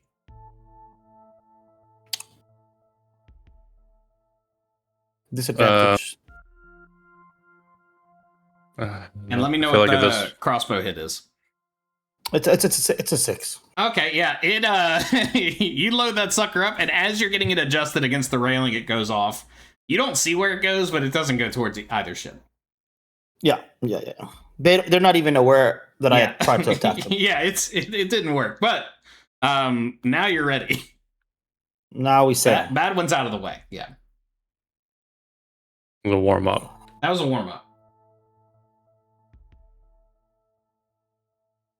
And let me know what those sailing checks are as they come in. 10. Jusora 10, Red River 6, and we need an Aldar roll. Roll with 11. Oh, guys, that's not very good. It'll do. It's gonna do. It's gonna have to. Is what it's gonna do. It's gonna have to, yeah. This old girl's gonna get a lot closer. She's taking a right turn. This ship is gonna reach that cloud. So the bad news is the good news for you guys is the warship is within 200 feet, but it is right on top of that fog cloud now. You can't see them, but more importantly, they can't see you. Marcella Blanca's love ship. So if Isabel, if you could think of a name for the ship as well, that'd be awesome. Rolled critically and has released all of its sails and is going to be within 180 feet of you now as it starts approaching from behind you. And Isabel, just interrupt when you get that name for the ship. I'm sorry. My my Korean best friend has requested a Korean name for the ship vessel. Is that approved? Let me think. Approved. Yes, approved. Yeah. Hard approve. Okay, Daeho. And what does this mean? Just for me? Big ship. Yeah, that checks out. We love it. Appreciate it. And shout out to Susan for the boat recommendation name. Thanks, Sweden. The country? No, Susan? It was Susan. Is my friend. Oh, okay. See, you put a little too much stank on it. Okay, Mark. Of the Daeho. Okay, yeah, the Daeho is closing in.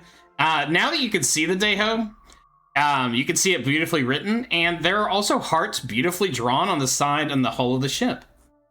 If you weren't in such peril, it would actually be kind of beautiful. It's like a mural of two hearts making out, and it's actually a little vulgar. But they have filled in two pies to catch you. And the situation seems to be getting worse. What would you guys like to do before the next sailing roll? And think outside the box. Sorry to interrupt you, Sarah. Go ahead. No, you're good. Amaya feels the boat go really fast and then go really slow. So she comes up to just be like, "What the heck is going on?" We could use some help. Yeah, mate. Yeah. Yeah. We can use all the help. Now, Drew, in a situation where like this one, more hands on deck help us. I think I would only take 2 people running the sails and then 1 person steering, but another person could do something else. I would just need to know what that else is. Sarah, or Amaya, are you more comfortable with the sails? I can't remember if you have a sailing. I don't remember her sailing deal either. Successful sailing by. I think my sailing is standard, and my shipwriting is the one that's higher. Oh yeah.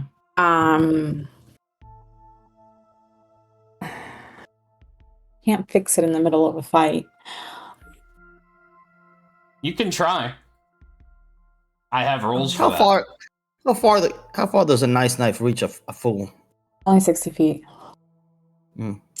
That's all right. They'll come in handy. How far does your new spell reach? 120. Oh, okay.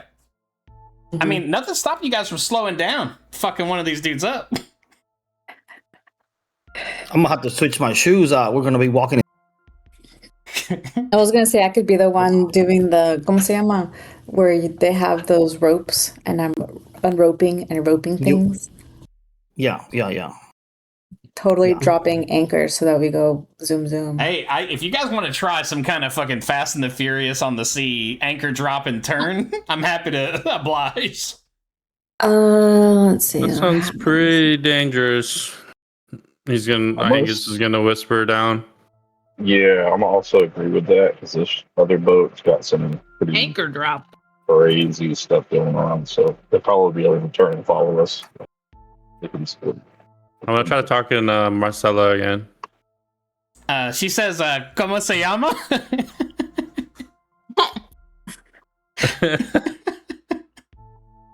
Me llamo Angus. Me llamo T-Bone La Araña Discoteca.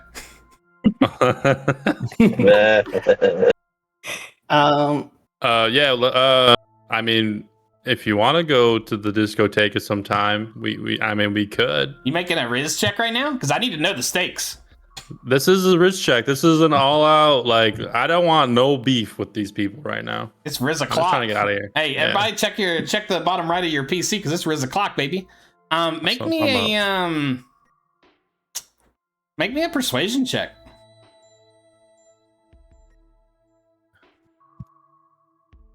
This is the biggest persuasion check of the game. Oh my god, so far. 11. You like, you know how you send that text to the crush and it takes a long time.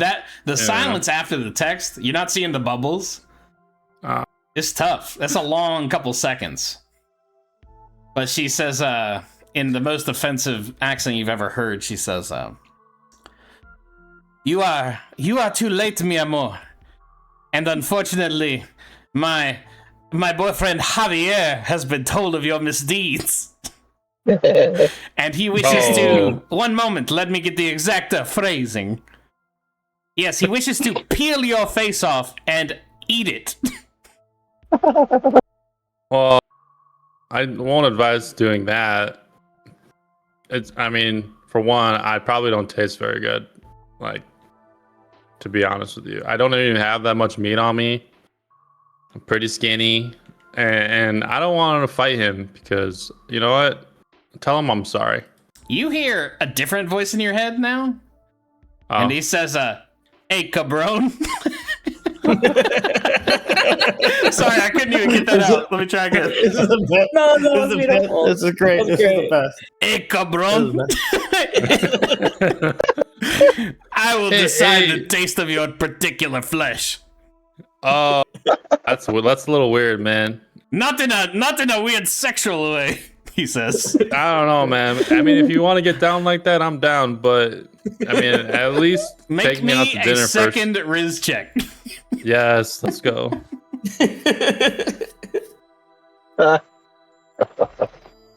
Persuasion? Yeah. Let's see. You're persuading him to fall in love with you. Yeah, there we go. 16. Oh, I'm sorry. That's with disadvantage. This situation's going pretty badly. Oh. Let's go ahead and roll it one more time.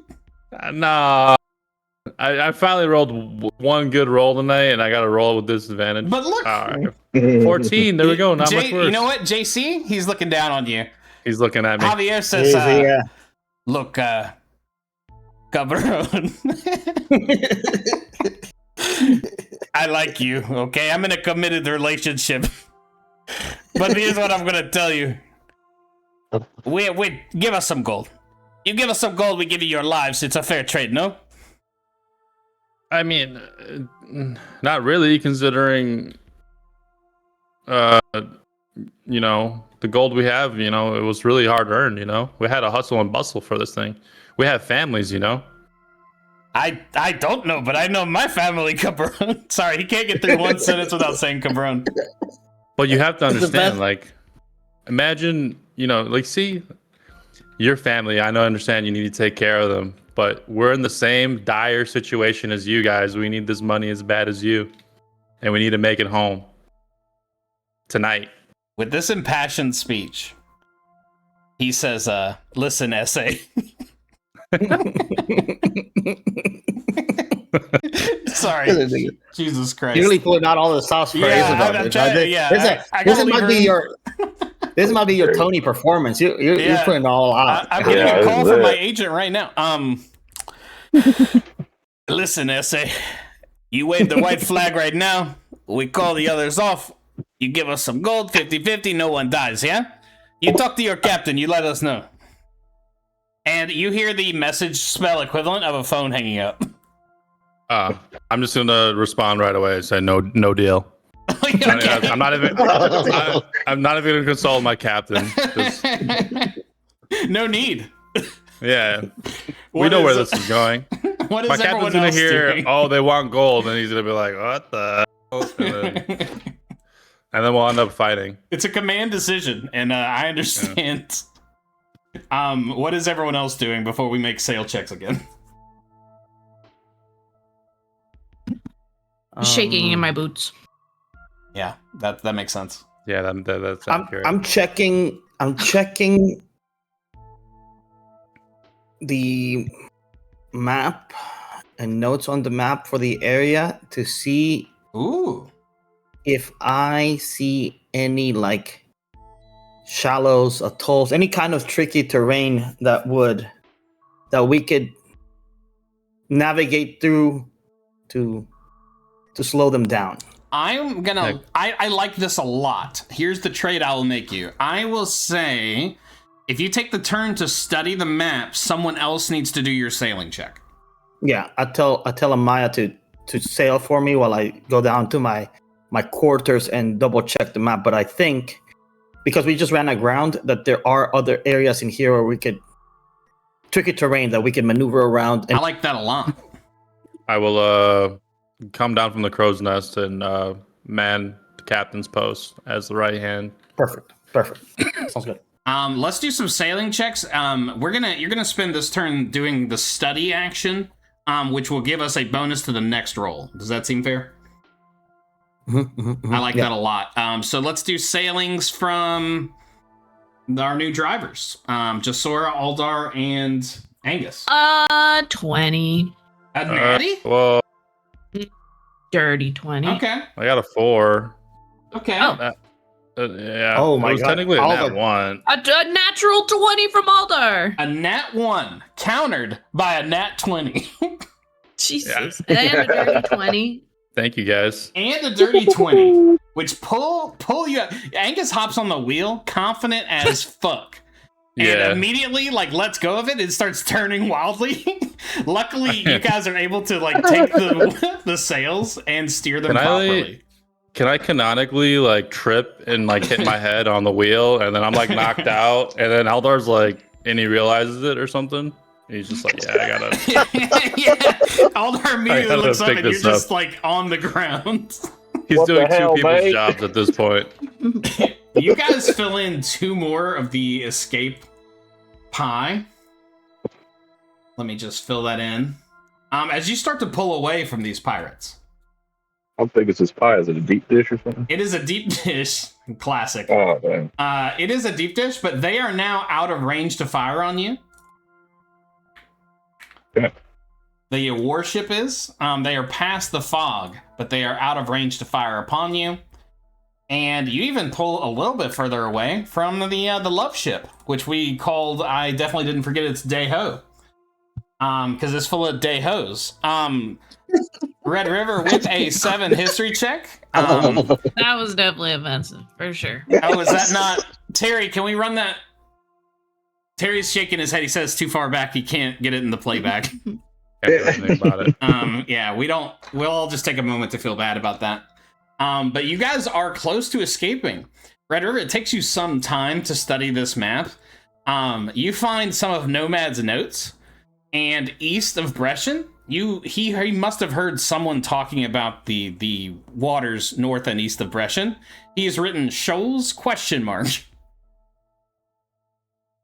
That's all I'm gonna give you. Okay, that's fine.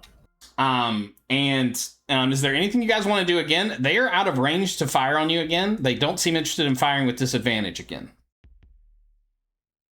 But you guys are starting to pull away. No shade if you guys want to do a sail again, but I'm open to anything else. If you want to try and study the map again, you can. If you get a higher roll, I might have more bonuses for you. Yeah, I'm gonna study the map again. It makes sense. Okay. To pour over more notes. I mean, with a guys natural already sailing 20, the boat, so. Aldar, fill in another sailing pie, please. So my dirt- should I be doing this like the whole time, or is there somewhere that... Yes, you should. Yeah. For only 80 if sessions. Drew tells you. Yeah, only when only when I tell you, or if you think you've done I well, gotta you can vote. ask. I gotta listen to 83 of the episodes. Yeah, you just gotta run through 83 sessions, but yeah, just somewhere put a note that you've done it twice, I think, this episode. Okay. You probably have expertise in sailing by now, but in either case, I think it's time, guys. A couple good rolls here, and you might escape this whole encounter. Go ahead and make me some sailing checks. And I'll roll mine on the paper in front of me. Okay, they rolled pretty well. 14, 15. That's pretty good, guys. Holy moly, we're Dirty killing 20. it. Dirty 20 and 11. Oh, wait, that's the You history. guys are on Straight, some yeah. shit. They roll well, you roll better. And as you fill this escape vector, they start to fade into the background. And Angus, somehow in your head, echoing, you hear one word. Cabron! I'm gonna miss that guy so much. Yeah. Javier. Yeah. Javi. Javi is a thing of the past, as you are able to outsail them in a foot race, a water race. And I'm very proud of you guys. Drew, quick question. Yeah. Just for sake of like lore. Yeah. Pirates like this, for example, are territorial or not really? Meaning, like, do we mark this in our map as a territory controlled by pirates, or are pirates in this world nomadic in the sense that they travel all of the scattered seas? Mostly the latter right now. Okay. So how do I we answer? wouldn't mark this. I mean, we can mark it as we had a pirate encounter here, but it's not like the territory is controlled by. Yeah, that more that. That might be something for somewhere else, but these seemed like very independent entities. Right. Okay. But I like where your head's at. I like what you're thinking. There's actually a pretty low probability of running into them. Anyway, it doesn't matter, because you guys have successfully sailed your little asses off. And it's exciting that Aldar got his first successful sailing check of the entire campaign. Double. Very exciting. Good. But you remember Javi fondly. But the beautiful sea stretches out in front of you for another sail roll. Well done, guys. Yeah. Today's episode brought to you by Isabel. What company sponsored the episode today? I forgot to check the email. Red Bull. Thanks, Red Bull. Oh, Right? gives you wings. You were there session 1, and you're here session 84. Just fucking always coming in for it. Remember us, long-time partnership.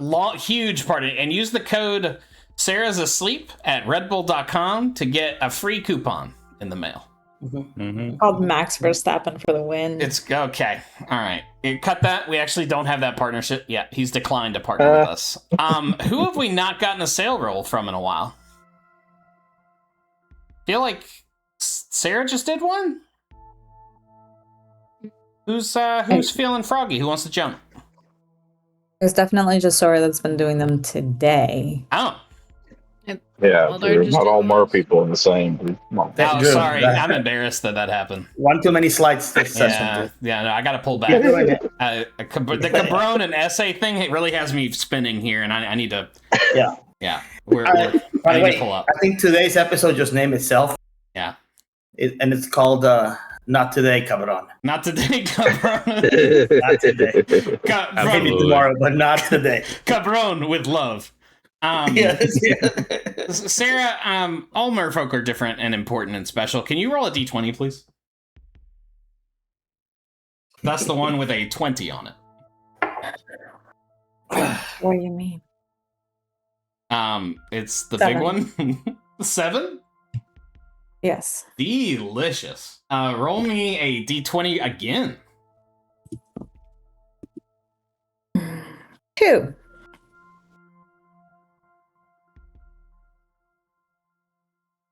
It's not good when he goes quiet, Isabel. Sorry, it's because I have to read my notes. You guys have officially started hitting little inside baseball here. I have a spreadsheet that has things that happen. When you hit that thing again, it triggers a second list. You see, you sail as the sun starts to hang low in the sky. It's about 3:15 p.m. If this was a Law and Order episode, it would cut to the ship and it would say 3:15 RB Argana. He's about to walk into the scene. Yeah. Special thanks to Dick Wolf. And you guys see, Angus sees something dark moving in the water nearby. Something dark and something large. Angus, how do you react to this information? Can I tell if it's like another ship or if it's a creature of some sort? I love... make me a nature check. Dude, did you say underwater? Underwater, yes. It's not a sub... You don't think it's a submarine? 5. With a 5, you think it might be a submarine. Guys, I think there's a submarine over there. What the hell is that, mate? I'm going to point at it. Yeah. And all of you look over, anyone on the deck who wants to look over, you look over the side, and about 40 feet to your starboard is a large shadow. You're not sure if it's following the ship, but it is moving around the same pace. Does it look familiar like the gigantic turtle? You can tell from its shape it is likely not. Actually, I should probably make you roll. Anyone interested, make me a nature check. I'm gonna do a natural check. It's time to get all natural here. Yeah. 3. It is a submarine. You're not sure what that is, but you're certain of it. 11. With an 11, you know it is not the size of a dragon turtle. It is not nearly so wide as that. Right. It's a little thinner, skinnier. It is big, though. And it is big. Best that I can tell, traveling. This thing might be a whale. This thing might be a mega shark. You don't know what the hell this thing is. Yeah, but it's big and it's traveling solo. It's dummy thick and it is solo. Yeah. We're gonna give it room to cook. You know. We're gonna. I think what we do is we sag a little bit. We zig and zag a little bit just to see if it's tracking on us or just going about its own business. Yeah, you guys, no sailing check needed here. This is a pretty routine situation. You start to list a little bit to the left, a little bit to the starboard, and to the port. And it keeps its distance, but it does seem to be following you. Okay. We'll let it follow us. It's fine. Unless it closes in, like we're sharing the ocean with a lot of creatures out here. Yeah. Could be like one of those curious dolphin encounters, right? Mm-hmm. But no need to risk sending anybody to ocean, or no need to investigate further unless it gives us a reason to. If Nomad was here, I think things would be going a little bit differently. Yeah. However, I do holler at Yep. at Mr. Douglas to go make to make an observation. And see. Yeah, he Yeah, go ahead.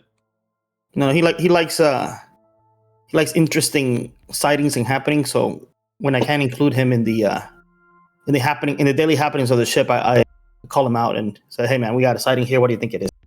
Does he have any special insight that he wants to share on us?" For Isabel, Doblis is a Tide merfolk. He's got large, wide eyes. These are probably the least warlike of the merfolk. He is. What would you guys say his role on the ship is? She might. I don't want to Isabel spoil might. No, Thinking. Isabel I'm back. might not be here. Oh, okay. I'm back. She never left. Is that an NPC type? Yes. It is an NPC. Yes, an NPC. It is an Look at me, NPC. I'm learning. She's doing it. Yes, and I would say his role on the ship. He's like our scientist, our little scientist. Yeah. I didn't want to say that out loud because Nomad gets hurt. Yeah, Nomad can get a little chafed about that. Nomad likes to think of himself as the lead scientist. Yeah. Yeah, there's a little bit of an internal beef between the two. Nothing crazy, not fisticuffs, but Nomad knows. Yeah, a little tension He's maybe. the lead scientist. Yeah, a little tension. But it's like a healthy competition, you know? Yeah, he's a junior. He made him a name tag that says junior scientist. Yeah. But it has no official purpose. Doblis says, that is a rather large creature. Likely an orca, perhaps? I don't like those. I don't like them in real life, and I don't like them in fantasy. Yes, they are quite troubling. Yeah. It is merfolk, you would know this. Orca are probably one of a very few sea creatures that generally go out of their way to eat like a merfolk. Like this would be like a human running into a bear. It would be an inherently dangerous situation. A grizzly.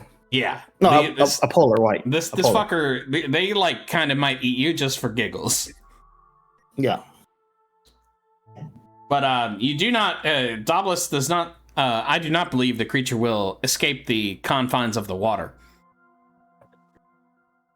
Thank you, Doblis. Veronica appears underneath you guys in the wood of the ship and says, you guys should see him from down here, though. He's a cutie, but he's quite big.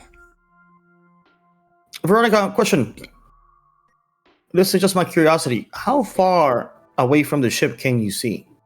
You know how, like, when we're at ocean or ported, do you have eyesight? Wait, in the way we do? What do you mean the ship? Am I in the ship?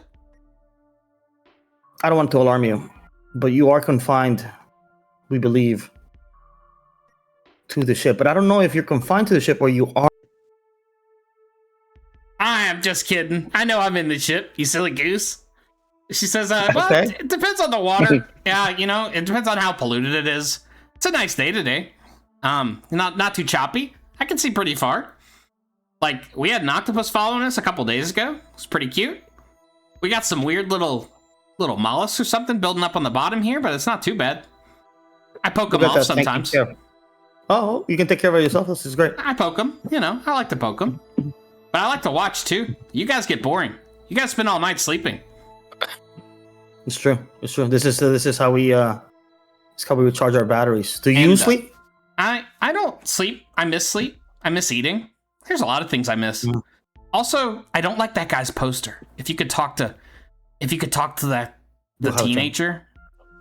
We'll have a chat with him. He's got a pretty I don't know if he's got a pretty offensive poster. Yeah. Is that why you keep hiding his tea set? She disappears into the wood. It's a very sensitive subject around here. Yeah, we sail. We're gonna let the thing be. You guys have a new companion who is following you around. For the time being, anyway. But I think it's time, if Swiffer will permit, one last sailing check. Before we call it this evening, Swiffer, you got a D20 in you? Me? Yeah, dude. Okay.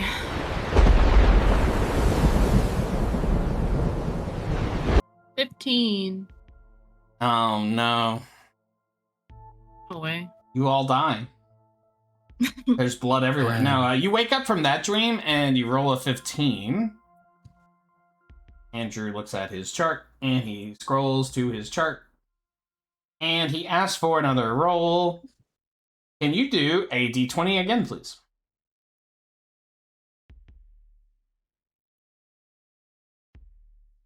A 5.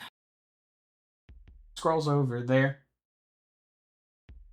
You see a storm. Far, far behind you. And as it fades into the distance and your orca friend continues to follow next to the ship, you see another ship. This one is like a barge and it is not moving. Angus, you spot it first from the crow's nest. It has a very big... You ever drive by a car dealership in real life and they've got one of those flags that is like stupid big? Like it's like 100 feet long? They have a flag like that hanging from the top of this ship that is clearly not docked, but it is like very wide. And it has a gold sack on the flag. And the flag is shimmering with like a bluish yellow tinge.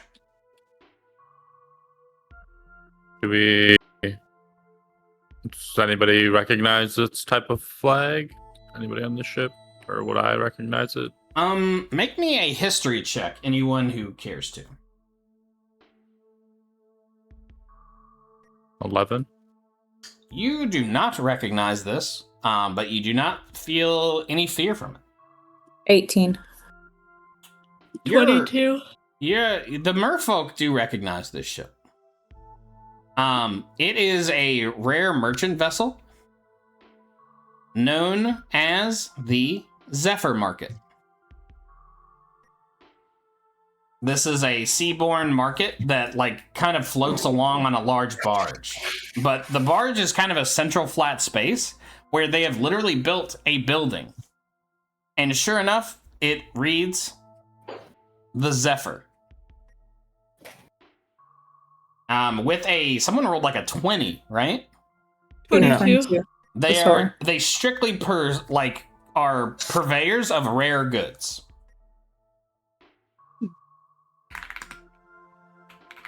I like it. And the merfolk would know them because they trade with merfolk all the time. Yes, they would be. This is fully seabound. Yeah. Yeah. It's great. This is great. I like it. But it's up to you guys that you have not docked with them. They are not in a position to pursue. But you guys may peruse if you'd like.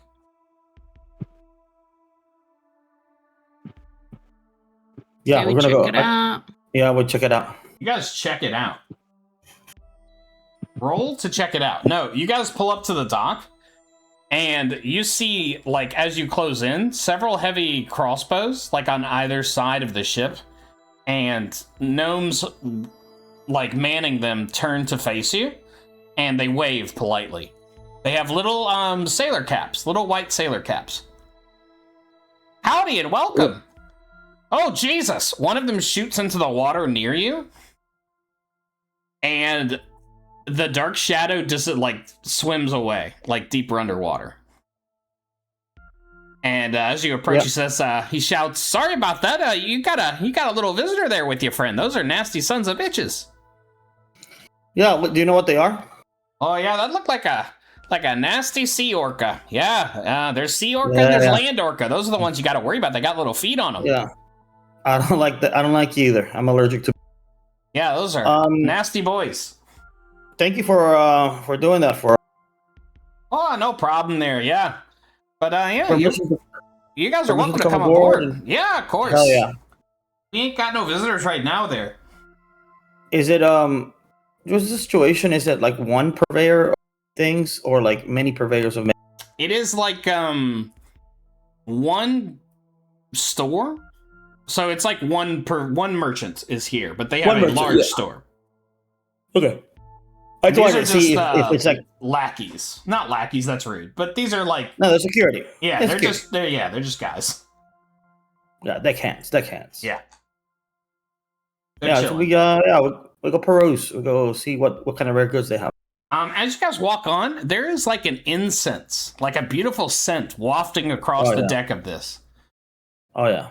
And you see a gnomish man walking around in like long mechanical legs extending from his feet. And he is like 6 feet tall, even though his body is only like 3 feet tall. You've not seen an apparatus like this that he seems to control with his like arms. He's got like 2 little like piston gears, and it's letting out some steam in the back. And he has a name. And Isabel, what is this gnomish man's name?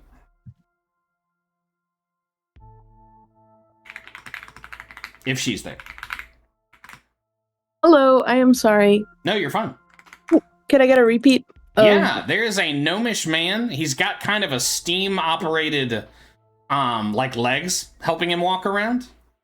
And he runs a very rare shop. What is his name? His name is Vector. Ooh. And his last name? Blanco.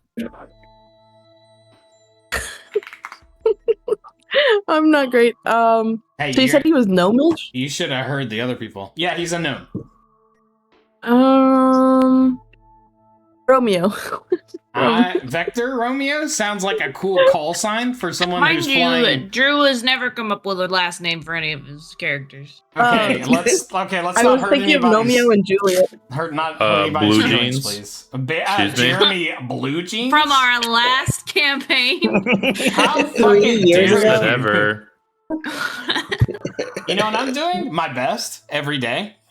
You see a gnomish man with mechanical legs with a name tag that reads Vector Romeo. He is wearing those cool glasses you see in movies that have like 6 different lenses slapped down on them. And he welcomes you all in a voice that is not offensive at all. Hey, sorry. I need a glass of water. Take your time, Drew.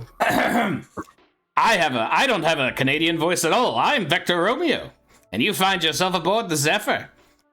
How may I assist you today? We've got some fine goods along, as you'll see from my wares. He kind of gestures to the little store built onto the barge behind him. Beautiful ship and beautiful setup, sir. Thank you for saying that. What about those legs, man? They're cool. Yeah, they're sick as hell. A friend of mine built them for me. Ooh, what friend is that? God, this is only... He sighs. His name is Christopher, but with a C. Okay. Drew wrote this before we named a Unikelpie Christopher. That's yes, okay. His name is Professor Christopher as well. All right. Is Professor Christopher here? It's just a coincidence. No, he likes to stay private, you understand. But yes, he's helped me quite a bit. I'm fascinated by his contraptions, and I think we have other very smart people that may be interested in teaming up with him and maybe doing a little internship. How would we get a hold of this private person if we wanted to? Make me a Riz check, persuasion. We're coming with the Riz. A dirty 20 with extra olives. A filthy 20? Filthy. Machi, It was machi. 17. All right, let me check my notes. I'm pretty sure you're not supposed to be here yet. But that is not your fault. Oh, I could just Control F, can't I? Oh, well, if I... Look, you wouldn't... You're not, like, hunting for him. You're not searching for him to kill him or something, are you? On the contrary, I'm interested in, teaming up with him. You But I seem would like a trustworthy type. We are. But he's on Centris, all right. But don't tell him I sent you. Yeah. No. A cool guy like you. That's me. That's me. Cool as hell. Yeah. You're cool as hell. Nah, and of course I wouldn't. But I appreciate the information. I think this could be mutually beneficial. Yeah. So of course, now please see my wares. Yeah. Do you have a list of your wares? I do. He gestures to a thing on the wall, and I need all 6 of you to roll a D100, please. Hell yeah. Because I'm going to now randomly generate the things he has. No kidding, huh? That's interesting, Drew, that you're going to randomly generate. Yeah, they're already, your characters already see them, but now I'm going to tell you what they are. No, I know. But do you want us to tell us what the roll? Oh, yes, I need to know each person's roll. Please. Red River has a 74, Jusora has a 29. Wait. Alder of Linux. Wait. And 29 is a... And I'll tell you what they are after I write it down. Yeah. Stopper. Red River 74, Jusora 29. Okay.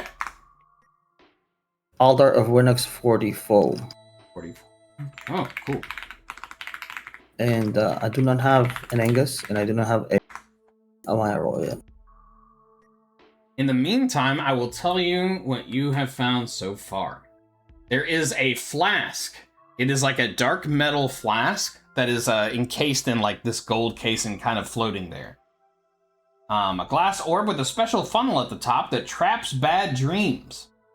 When you finish a long rest in which you sleep while the orb is on your person, there's a 25% chance the orb is filled with a dark swirling smoke. The orb can collect 1 nightmare every 24 hours, and it may hold 10 nightmares. You can take an action to throw the flask at a point within 30 feet of you, shattering and destroying it. When the flask shatters, each creature within 20 feet must succeed on a wisdom saving throw or be magically put to sleep. If a character has less than half its hit points, it makes a saving throw with disadvantage. Anyone who falls asleep this way is unconscious for 1 hour. That sucks. Scary. Yeah, a nightmare flask. What am I rolling?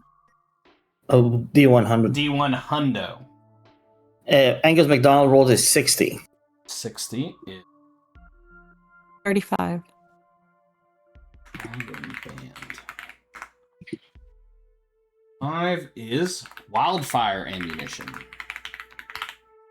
And I think I'm missing 1. Or did I just miss the number?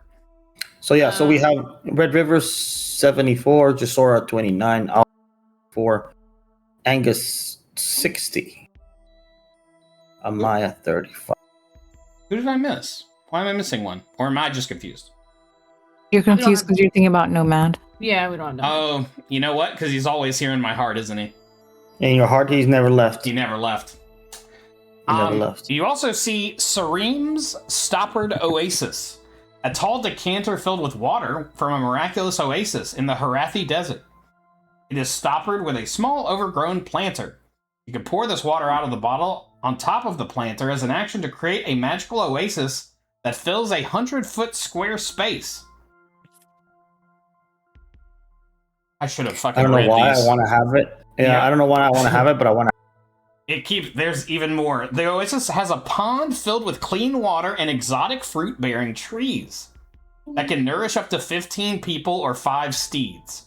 The area within the oasis is always under the effect of the alarm spell, and a swarm of poisonous snakes appears to defend the oasis if any creature sets off that alarm. Jesus. The swarm is friendly to you and your companions. You basically, just game for yourself. This is an oasis you can pour 1 time to create anywhere. It comes with defense snakes, and it's 100 square feet big. And sharks with laser beams attached. Sharks with freaking laser beams attached to their heads. Bartender's Armistice. Boy, okay, there's a lot of reading here. A Bartender's Armistice is a magical coaster typically kept by wary tavern keepers for cases of extreme danger. When found, a Bartender's Armistice comes in a set of 1d3 plus 1 coasters. Each coaster is 4 inches across. As an action, you could speak the coaster's command word and throw it at a point on the ground. When you do, the coaster becomes fixed in place at the point and emits a magical field in a 30-foot radius and a 15-foot cylinder. Each creature within that must make a charisma saving throw when the field appears. A creature who fails is charmed by you while they remain in the field. A charmed creature is indifferent about creatures it can see that it is hostile towards. The indifference ends if the target is attacked or harmed. So basically, this is to calm people who are fighting. You get 1d3 plus 1 of them. These are all... None of these are blow-up ones, but I think that's about to change. The Dragon Band. This metal bracelet hangs loosely from your wrist or ankle. It is made from brass, bronze, copper, gold, or silver wire. While wearing this band, you can use an action to speak its command word and cause it to unravel and shatter, destroying the bracelet. When it does, release a powerful blast of energy in a wave around you. Holy shit. Each creature within 20 feet of the band, other than you, makes a dexterity saving throw or takes 10d6 damage. And we're going to determine what type of metal this is right now, because it matters for the damage. It is a 4. 2, 3, 4. It is a gold bracelet, and it is fire. It explodes in fire damage. It is destroyed when you do this. Finally, wildfire. Wildfire ammunition. This ammunition smolders as you hold it, sparking softly and simmering embers. When you use this arrow or bolt to make a ranged attack, it scatters sparks immediately after it is fired, disappearing into an extra-dimensional space without hitting a target. The ammunition's flames burn hotter the longer it remains in this space, and can stay there for up to 3 rounds. You use a bonus action to speak the ammunition's command word and choose a point you can see within 120 feet. When you do, the arrow reappears directly at the point and explodes in a 20-foot radius and a 40-foot cylinder of searing flames. Each creature must make a dexterity saving throw or take 4d8 fire damage plus 2d8 for every round the ammunition was in the pocket dimension. If it remains in the pocket dimension for the full duration without you speaking its command word, it arrives and explodes at a random point within 120 feet. That was a lot of reading. And does any of that appeal to you guys? Yes, but for the right price, Drew. Are you saying all of these can be held and gold pieces? Because we will take all of them. How many gold pieces? 10?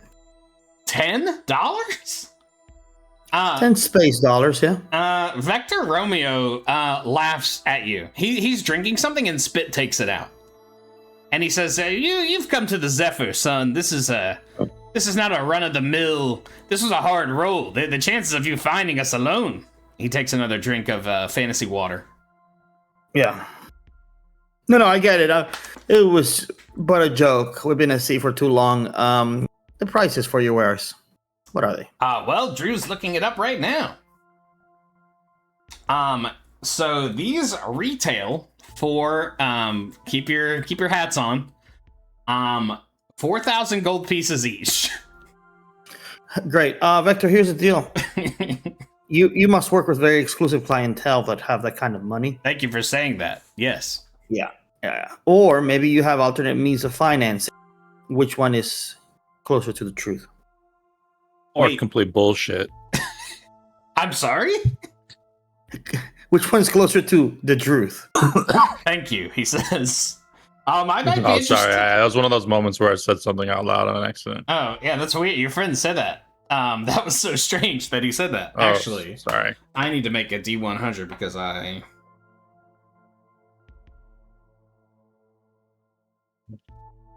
JB, or Captain, do you need me to cast Zone of Truth right now, mate? I can do it. I like it. Hold, and you know what? We should have a sign for that. So in the future, I like that. Yep. When you throw you this gang sign, then you do the thing. Roger. Bird. I like it. Mate. I forgot about that. That's awesome. Does he do that? Not yet, no. No. I like Vector so far. Who are you, by the way? I forgive me. I've introduced myself and shown you my wares, but I'm usually much more hospitable than this. Who do I have the pleasure of welcoming? We are the crew from the RV Argana. We travel the open seas, and hopefully make it better. You know, we help people take on jobs, transport jobs, finding things jobs. Sometimes a security detail on location or escorting a VIP. So yeah, we're just out here traveling, and we're lucky enough to run into you. Wait, are you the ones who saved Brescian? Yeah. Oh. Those, yeah. I have a great deal to thank you for. We've recently invested significant resources. We're hoping to possibly create our first operation on land. And they're doing some work on Brescian. They speak well of you and the Argana and your efforts to clear some sort of scourge from the forest there. Yes, yeah. They had a nasty, but not an easy fix. But to the testament of our crew, we were able to help them. So, you know, if there's a gig that you have in mind or opportunities you hear, you know, don't hesitate to tell us. I'll certainly keep that in mind. No, you look like enterprising individuals. Yeah, I have a question. Sometimes, you know, you guys are very exclusive. Obviously, you have great clientele, and I can tell by the type of wares that you have here that you're not messing around. The quality of the stuff is just immaculate, right? Thank you for saying that. But for us, like humble travelers who, you know, may not be as fortunate to have as much gold, is there something else that maybe is collecting some dust that you might have available for us? Oh, perhaps there is, but reasonable price. I also have a significant budget for purchasing goods. Do you have anything that might be of value to me? Let's check the manifest here. Hold on. So according to my books, which may not be completely accurate, you do have 2 casks of Viridian Malbec wine, which you know is valuable. I don't think you guys have an exact number yet. You also have living wood, which is maybe the most valuable thing on your ship. Yeah. Let me see. Is there anything else? I could have sworn there's some. The other stuff's kind of small. You guys had an albatross egg, but that is now back at Barter's Beach. You guys have various cheeses. Yeah. You also have something written here, Randy Rotini's cheese wheel. So that was not the first cheese that you guys had secured. Randy Rotini also gave you guys some cheese. Cheese travels well and it's hearty, so yeah. You guys are cheese merchants, basically. But I think the Malbec is the most valuable thing you guys have. Yeah, well, other than your personal belongings, obviously. Yeah, we'll see if he's interested in this great Malbec. It's a great year, great vintage. Oh my god, it's been some time. Can I taste it? I'm afraid you can't, because whoever is lucky enough to buy these will be happy to have it whole. Oh yeah, this is as soon as you taste it, it lowers the price. A fine test of mercantile wits. I see I've met my match. He winks at you as his little mechanical legs take him over. Of course, I can't take your word for it. Can you have your associates here bring them over? I'll go get them, and then I'll go over there. Excellent. My workout for the day. Give me 2 more rolls for the D100. Mm-hmm. I'll throw one out there. It's a shy 67. A gentleman. You want me to do both rolls, or you want somebody? Yeah, that's somebody else. Yeah, someone else give me a roll. 14. 14. I have these sacks filled with yellow viscous liquid. I want to see if he's interested in it. Yeah, I'm certainly interested. What? Let me take a look. Can I hold these? You can hold one.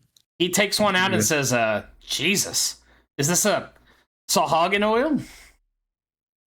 I believe it's I can't remember where we exactly got it from. That's pretty suspicious, he says. I think it was when we killed all the Sahagin and you like took their liquids. Oh yeah. You know, he whispers to you, some people don't like that these are harvested from like sentient creatures. Myself am I'm able to look the other way. It's exotic. Yeah, sure. I mean, it's not for everybody, but it certainly has values. I believe it can be made in all sorts of potions and poisons. I think I can make you a deal for these. How many do you have?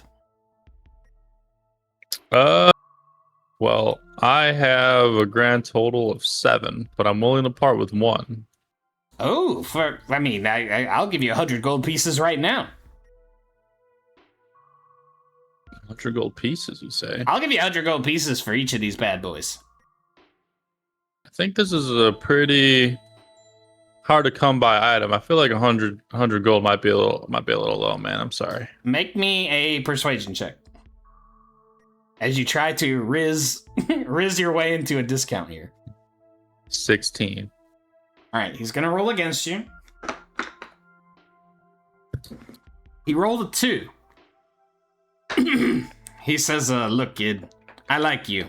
I know you're just trying to run your business. I'm trying to run my. I was once a young scrapper like you. Here's the deal I'll make you, but don't tell your friends, okay? 1,000 gold pieces for every one you got." Oh shit! I'm gonna hand them 2. This is less than I was hoping. Are you gonna go get the other? How does that? How does that part work? My greedy ass would have handed all of it. I have a very high quality item here, guys. No, I get it, dog. I appreciate the. I'm gonna give him 2 because I'll let him know I know where to get more. Oh, but keep that to yourself. Where is it? Exactly like you said. Son of a keep it to bitch! myself. I'm negotiating against myself. The first rule of mercantile wits. I'll give you 250 gold pieces for these 2.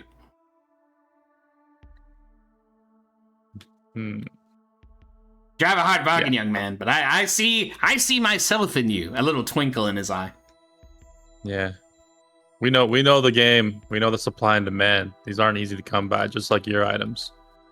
We're rare collectors. And I'm gonna give them 2 for 250. You have secured 250 gold pieces, and now I will tell you what the rust arrow and the Pegasus quill. The rust arrow is typically made in sets of 5, using the remains of a rust monster's antenna. When you make a ranged attack with a rust arrow and hit a target wearing non-magical metal armor or wearing a non-magical metal shield or weapon, that weapon or armor takes a permanent -1 penalty to its AC or damage rolls. When it reaches -5, it is destroyed. Ooh. Pegasus quill.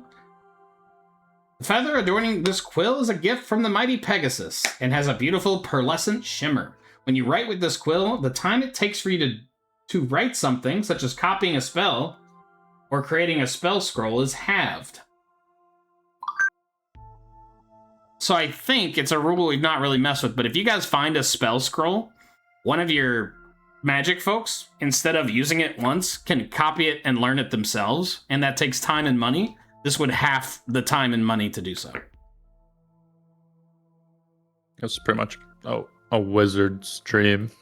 Yes, that is very effective if one of you wants to start learning a lot of spells real fast. And they are both at a cost, a displayed cost, an MSRP of what rarity? Well, he's figuring that out. Angus, I gotta tell you something. 500 gold pieces. Go ahead. You think you should show him, if you want to show him the glowing staff, you think we should do that, just so he can be like, maybe he can touch it, see what happens to him. Maybe he'll just explode and get everything for free, mate. I think the staff is pretty cool. He's just gonna jip us. If he touches it though, he explodes. I don't Well, what if he's like, You drive a hard bargain. Hold on, I'm gonna tell you something, that you missed while you were touching the staff. Yeah. Yep. You almost killed everybody on accident. And we don't know how strong this guy is. He looks pretty strong. I could take him, mate. He can. I don't know, dude. He looks like he can bench more than you. Oh, hell no. You take 8 points of psychic damage. Bench off. We're doing it now. Fuck it. We'll do it live. You see Aldar going back to the equipment rack on the ship and bringing the bench press over? Yeah, he's bringing the whole set. It's taking like several minutes. Yeah. And this whole time he has no idea what's happening. Yeah, this guy doesn't know. He's like, what the fuck's going on? Could you not, please, sir? Please not do that. I don't want. Please stop. Aldar's camera guy all of a sudden shows up. I realize. Yeah, the hype man. He's like, who is that? I don't understand what's happening. You, me, bench off now. Please control your associate, please. Look, I'm a thirsty boy. He looks at you, Red River, because he's uncomfortable with these other people. And as you bring the casks up, he says, "Look, I can pay you for these casks. I'll give you 1,000 gold pieces apiece. Or if you give me these 2 casks, we can do a straight trade for one of my more rare goods." That would be either the Nightmare Flask, the Stoppered Oasis, the Armistice, the Dragon Band, or the Wildfire Ammunition. Okay. Yeah. Let me confer with the crew here what we. Yes, but I think we'll take the straight. And he leans in close to you. Could you have your friend's been bringing over a bunch of stuff? Could you just have him not do? He's making. Please have him not do that. I do the. I tell Alder, hey, bring. I don't think he's ready. He's intimidated by he's adequately your intimidated. muscles. He's adequately intimidated, and I tell him the story about Mozart warming up, or fantasy Mozart warming up. Mm-hmm. I think you psyched him out, and to be honest, I think he's scared to bench you off. So I think the point's proven. Let's put the weights back in the old ship here. And also, where did you get those? Because I don't have that on the list here. Well, don't worry about that. We need to work out at sea. We fashion our own. You know how like in prison you fashion sand and weights and whatever. Yeah. But see, what worries me is that there's items on the ship that I don't know about. Yeah. We have a little secret stash. Yeah, there's a secret Excel spreadsheet full of stuff that I don't know about.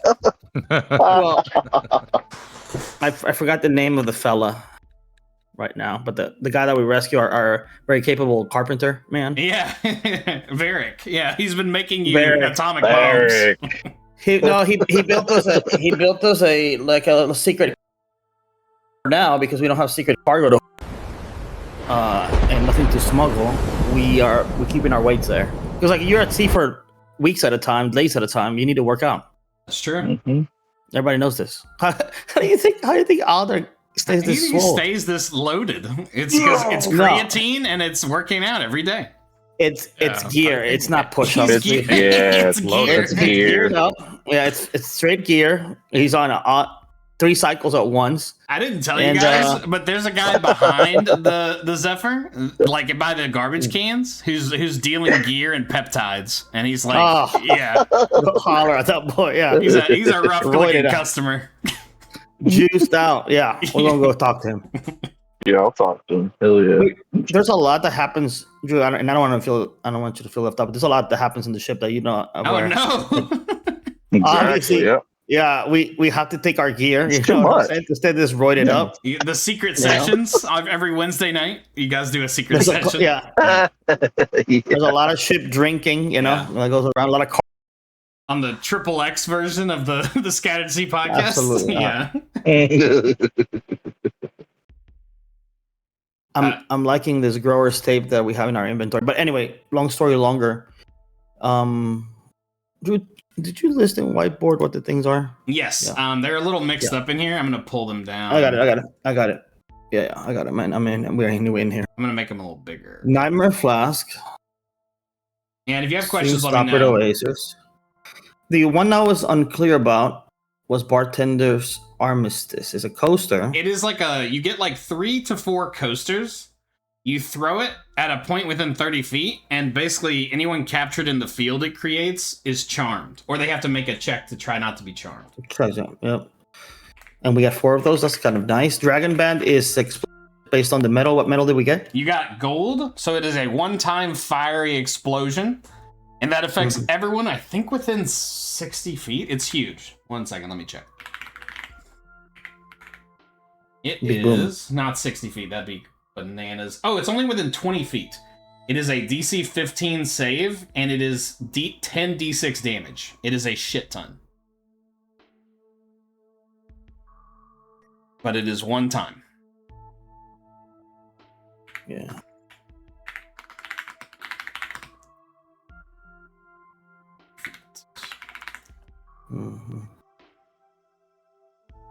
In a 20-foot sphere. Yes, all around. So that person becomes a grenade, basically. And then wildfire ammunition. Wildfire. That is the one. So you fire it. Every turn you wait after that, it builds in power, and then you point at a spot and it explodes there. Oh, that's the teleporting arrow thing. Yeah, okay. That's a teleporting super arrow. But we only get one of those. What? Use an arrow. Yeah. Or do we get more than one? You only get one. Hmm. Let me check the damage. 4d8. That one's got a higher foot percentage. 4d8 plus 2d8 each round. 120 feet. So you can pick a spot within 120 feet of where you fired it. So that one's a little more directable. Yep. Maybe more for ship-to-ship combat. Yeah. Which type of situation. Could have came in handy when we ran into those pirates if we were getting danger close. Let's go around the crew here. Start with the merc ladies. Jasora, if you had to pick one of those 5 things, which one would you pick? We're going for maximum fun here on this one, I think. The Oasis. Oasis, okay. I mean, I guess the just Oasis something is that cool. that does like the damage. Something that does damage? Yeah. Probably. Like the Dragon Band, I think. Dragon Band sounds cool, yeah. But Drew, do you throw the Dragon Band or that person? That person breaks it on their, like it's a bracelet. Yeah. They snap it and it explodes. Instantly. Yeah, like when they do it. Yeah. Okay. But they can't throw it. Meaning, like, are they themselves taking the damage? No, they are. I don't think it is there. It's like a grenade. Yeah. We're thinking grenade. Okay, good. Just making sure. Let me double check, because if they have to take the damage, that weapon sucks. Yeah. I don't think trading the alcohol. Yeah, I think so. Yeah. Okay, so each creature other than you. I see how this seems like a great investment, but we need to think about how Nomad will murder us when he gets back. Well, yeah. Well, obviously we don't want to part with no stuff, but we still have booze in the ship. And like, I think this Maybe we can the give Malbec 2 that we wheels of have. cheese and 1 cask. We could do that. We have cheese out the wazoo, but maybe we'll part ways with 1 cask. I'm thinking mate. we've had the cask here. Well, yeah, go We ahead, can get all of this for free if we just kill him. Like, mate. Alder, hold on, Alder. yeah. Let's do a little huddle real quick. Not I need to this get in. one. I don't he's think we're actually on the there same with you. He's page. like, "Oh, do you guys want to maybe talk in private about this?" Yeah, we're gonna need a second, mate. He pretty I'm gonna let awkwardly him walks know. away from you guys. All right. Yeah, I'm gonna be like, What do we- yeah, Aldar, I did one of those ocular pat downs, and this guy's pretty tough. This guy looks like he could Pretty maybe tough. fuck your life up. Handle himself. Yeah. I'm gonna draw my. I know. I'm not gonna do that. I'm Alder not goes doing back that. to get the rack and the weights out of the. This sucker's have a riling Aldar up because he just on, can't yeah. take this guy. He's not worth it, man. He's not worth it. It's not worth the fight, man. Yeah, I mean, I think we have booze on board. Mm-hmm. Other types of cheaper wine and ale that tastes like water because it's not strong enough. Maybe an IPA or two. But yeah, I think these casks we took in as payment. Yes. We can keep them and drink them ourselves. It's been a while. I think this is from when you helped the prison barge repair their ship. Correct. Yeah. They had So they were stranded at sea and we helped them. So my thinking was we get some value out of it. This may not be the best deal for them. Maybe you want to trade it for straight gold pieces also, right? What was the price for them? 500 or 1,000? What did you say? 1,000 for two? 1,000. 1,000 for two. But maybe we can add to our level of wealth. Maybe we can keep them. If we should think we should keep them, that's also an option. Speak your mind, fellas. I'm not particularly attached to this booze. I like the cheaper stuff. Yeah. We do make our own too. So yeah. I mean, if I can't speak for Nomad, but he's a man who appreciates a good thigh jerky and a good nanner beer.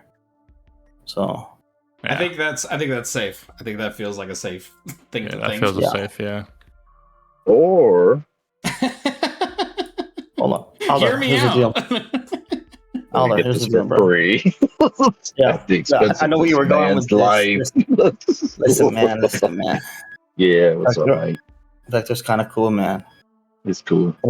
There'll be a moment, and then we'll make there'll the be a time moment. to turn on Vector is nigh, but not yet.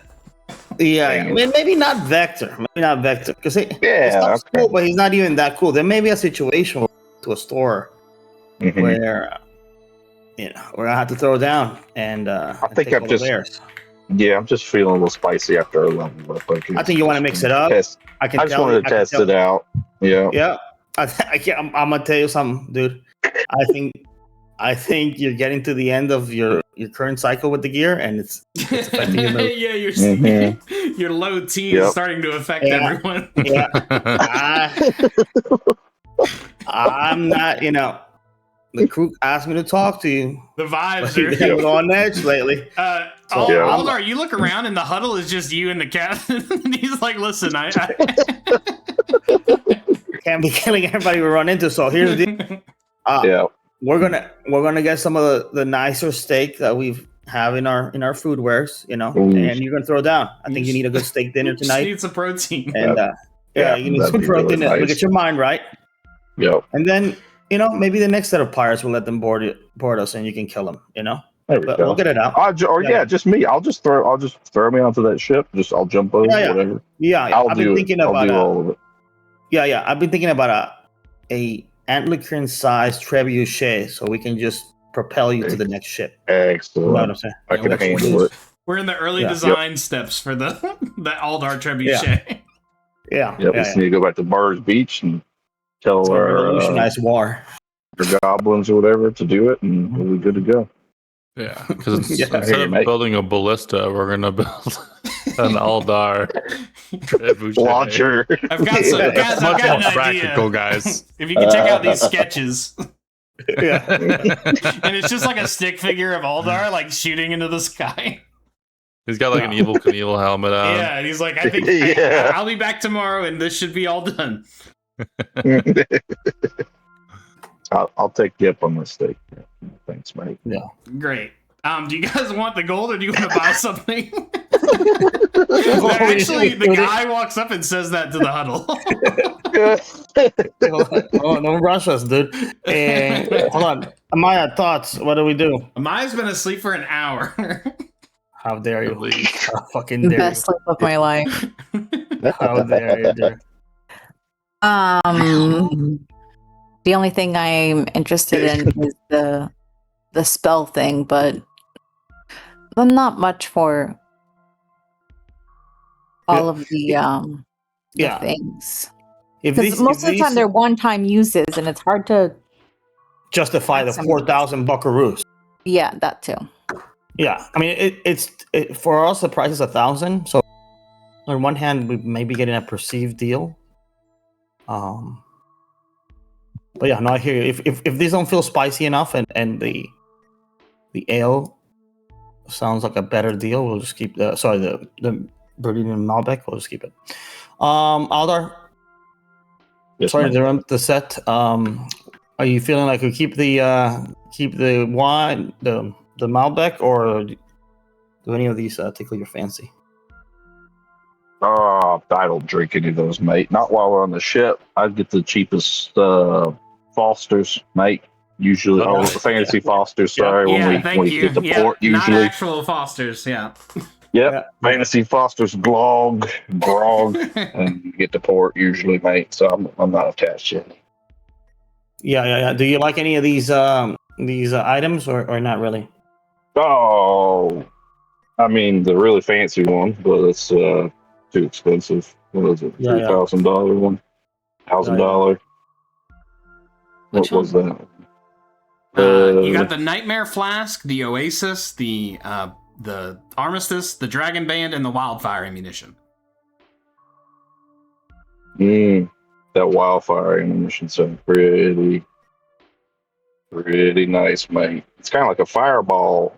So, Drew, wait, hold on. 4d8 plus 2d8 each round. Yeah, so it's 48 if you That's just shoot 100. it. That's 120 feet. It affects too, like everybody within 120 feet. No, that is just a spot you can pick within 120 feet. Oh, But each okay. turn, each round, you let it cook in the other dimension, it gets 2d8 stronger. Oh shit! And how many rounds can you let it cook? As many as you 3. want.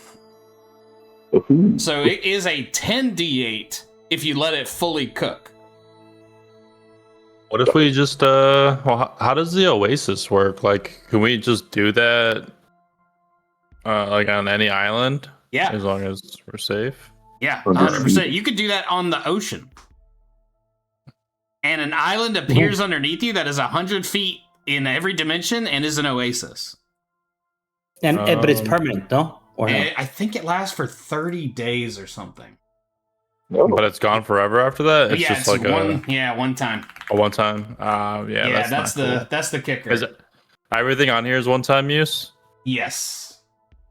Yeah, let's not give anything up. I don't know. Yeah, it's the nature of the role. A lot of stuff could have happened. Let me make sure. Actually, is it forever? Jesus Christ! Oh no, I'm sorry. It's 24 hours. No. The Oasis would be nice if it could be a permanent feature. Yeah, if you could do it forever. Yeah. If it was just like something we could like every once in a while, like even if it was like a couple day cooldown or something. Yeah. It does But come with. Did I one tell you time it comes use. with free defense snakes? Yeah. Okay, just wanted to make Snakes, I sure see. you get 3 swarms of poisonous snakes. Yeah. I'm not going to say anything, but there are a lot of ways you could use that to really fuck something up. Oh yeah. You go to the middle of town and drop a bunch of snakes, and you don't know what's going to happen. Yeah. We're in the middle of a boss combat, and Yeah. we're just sitting there having a picnic. Hey, Drew, remember Snakes when we bought spoil that everything? snake thing for $4,000? Yeah. Yeah. Great investment. Traded it for 2 Malbecs. Yeah. Okay. All right. Angus, what are you thinking? Trade, not trade? What to trade for, if you wonder? I mean, I don't think it's worth parting for like a one-time use item. I feel like with the fire, we probably end up killing ourselves, and then wildfire ammunition sounds like it would be okay. And we're not strapped for food right now, so maybe we're okay. Yeah, I feel like we can pass on it. Yeah, it's not a great deal. It's one-time use. Yeah. The price is a little high. I think we're passing up. Do you want We could the gold? Yeah, we could maybe do the gold thing. It's 1,000 gold, right? For some cheese. He's not. How much? He's not interested in you guys' cheese. He'll give you 1,000 gold for each cask. You have 2. I think we trade it because that's ship things we could do instead of just wine. And you guys currently have 22, Okay. according to this, 2,200. Yeah. So this would take you to 42, which is in this a lot of money. world a Ooh. substantial fund. I think that's the Yeah. way we do. I think that's the way we do. Let's do it because we have a lot of things that we're gonna need once we get back home. Yeah. Yeah, the gold's Pretty not going ambitious. bad in your pocket. No, we'll take guys, his gold shillings. You guys shake hands, and he drops these. This is now enough money to where, like, he gives you a little chest with it inside. Like, this is too much money to put in, like, a pouch and hand to someone. This is, like, he goes back into wherever he gets his money and, like, comes back with a cool little chest. Yeah. And you guys are $2,000 richer, and a couple things of Verdian Malbec lighter. It's all right. That's all right. And I think I like to end it with a bang most times, but I think we're gonna call it here. I just need a name for the episode. What did we call We it already before? named it. What was the name we had? Not today, cabron. Not today. I think that'll do it. I hope it's not. I hope that's not No, because terrible. you put a K and a BRON. KABRON. No, without the Oh, A. it's just Just cabron. K-Bron. Okay, bro. That's like the slang way to put it, so it doesn't get the. Okay. That's fine, I guess. Not today, cabron. Love it. I already regret it. I hope. I think Isabel had to drop off, but I hope she had a good time. Thank you all as always. I am pretty tired and my voice is gone, so I think it is time to wrap. But Swiffer, if you could please give us that sign off that you love. Good night. Good night, There everybody. it is. Bless this There mess. it is. Oh yeah, everyone on 3. Let's hit well. Excellent. Ready? Let me know when everyone's ready. Ready. I'm almost ready. Ready? Hold on a second. Yeah, ready. 1, 2, 3. Well. Perfect. So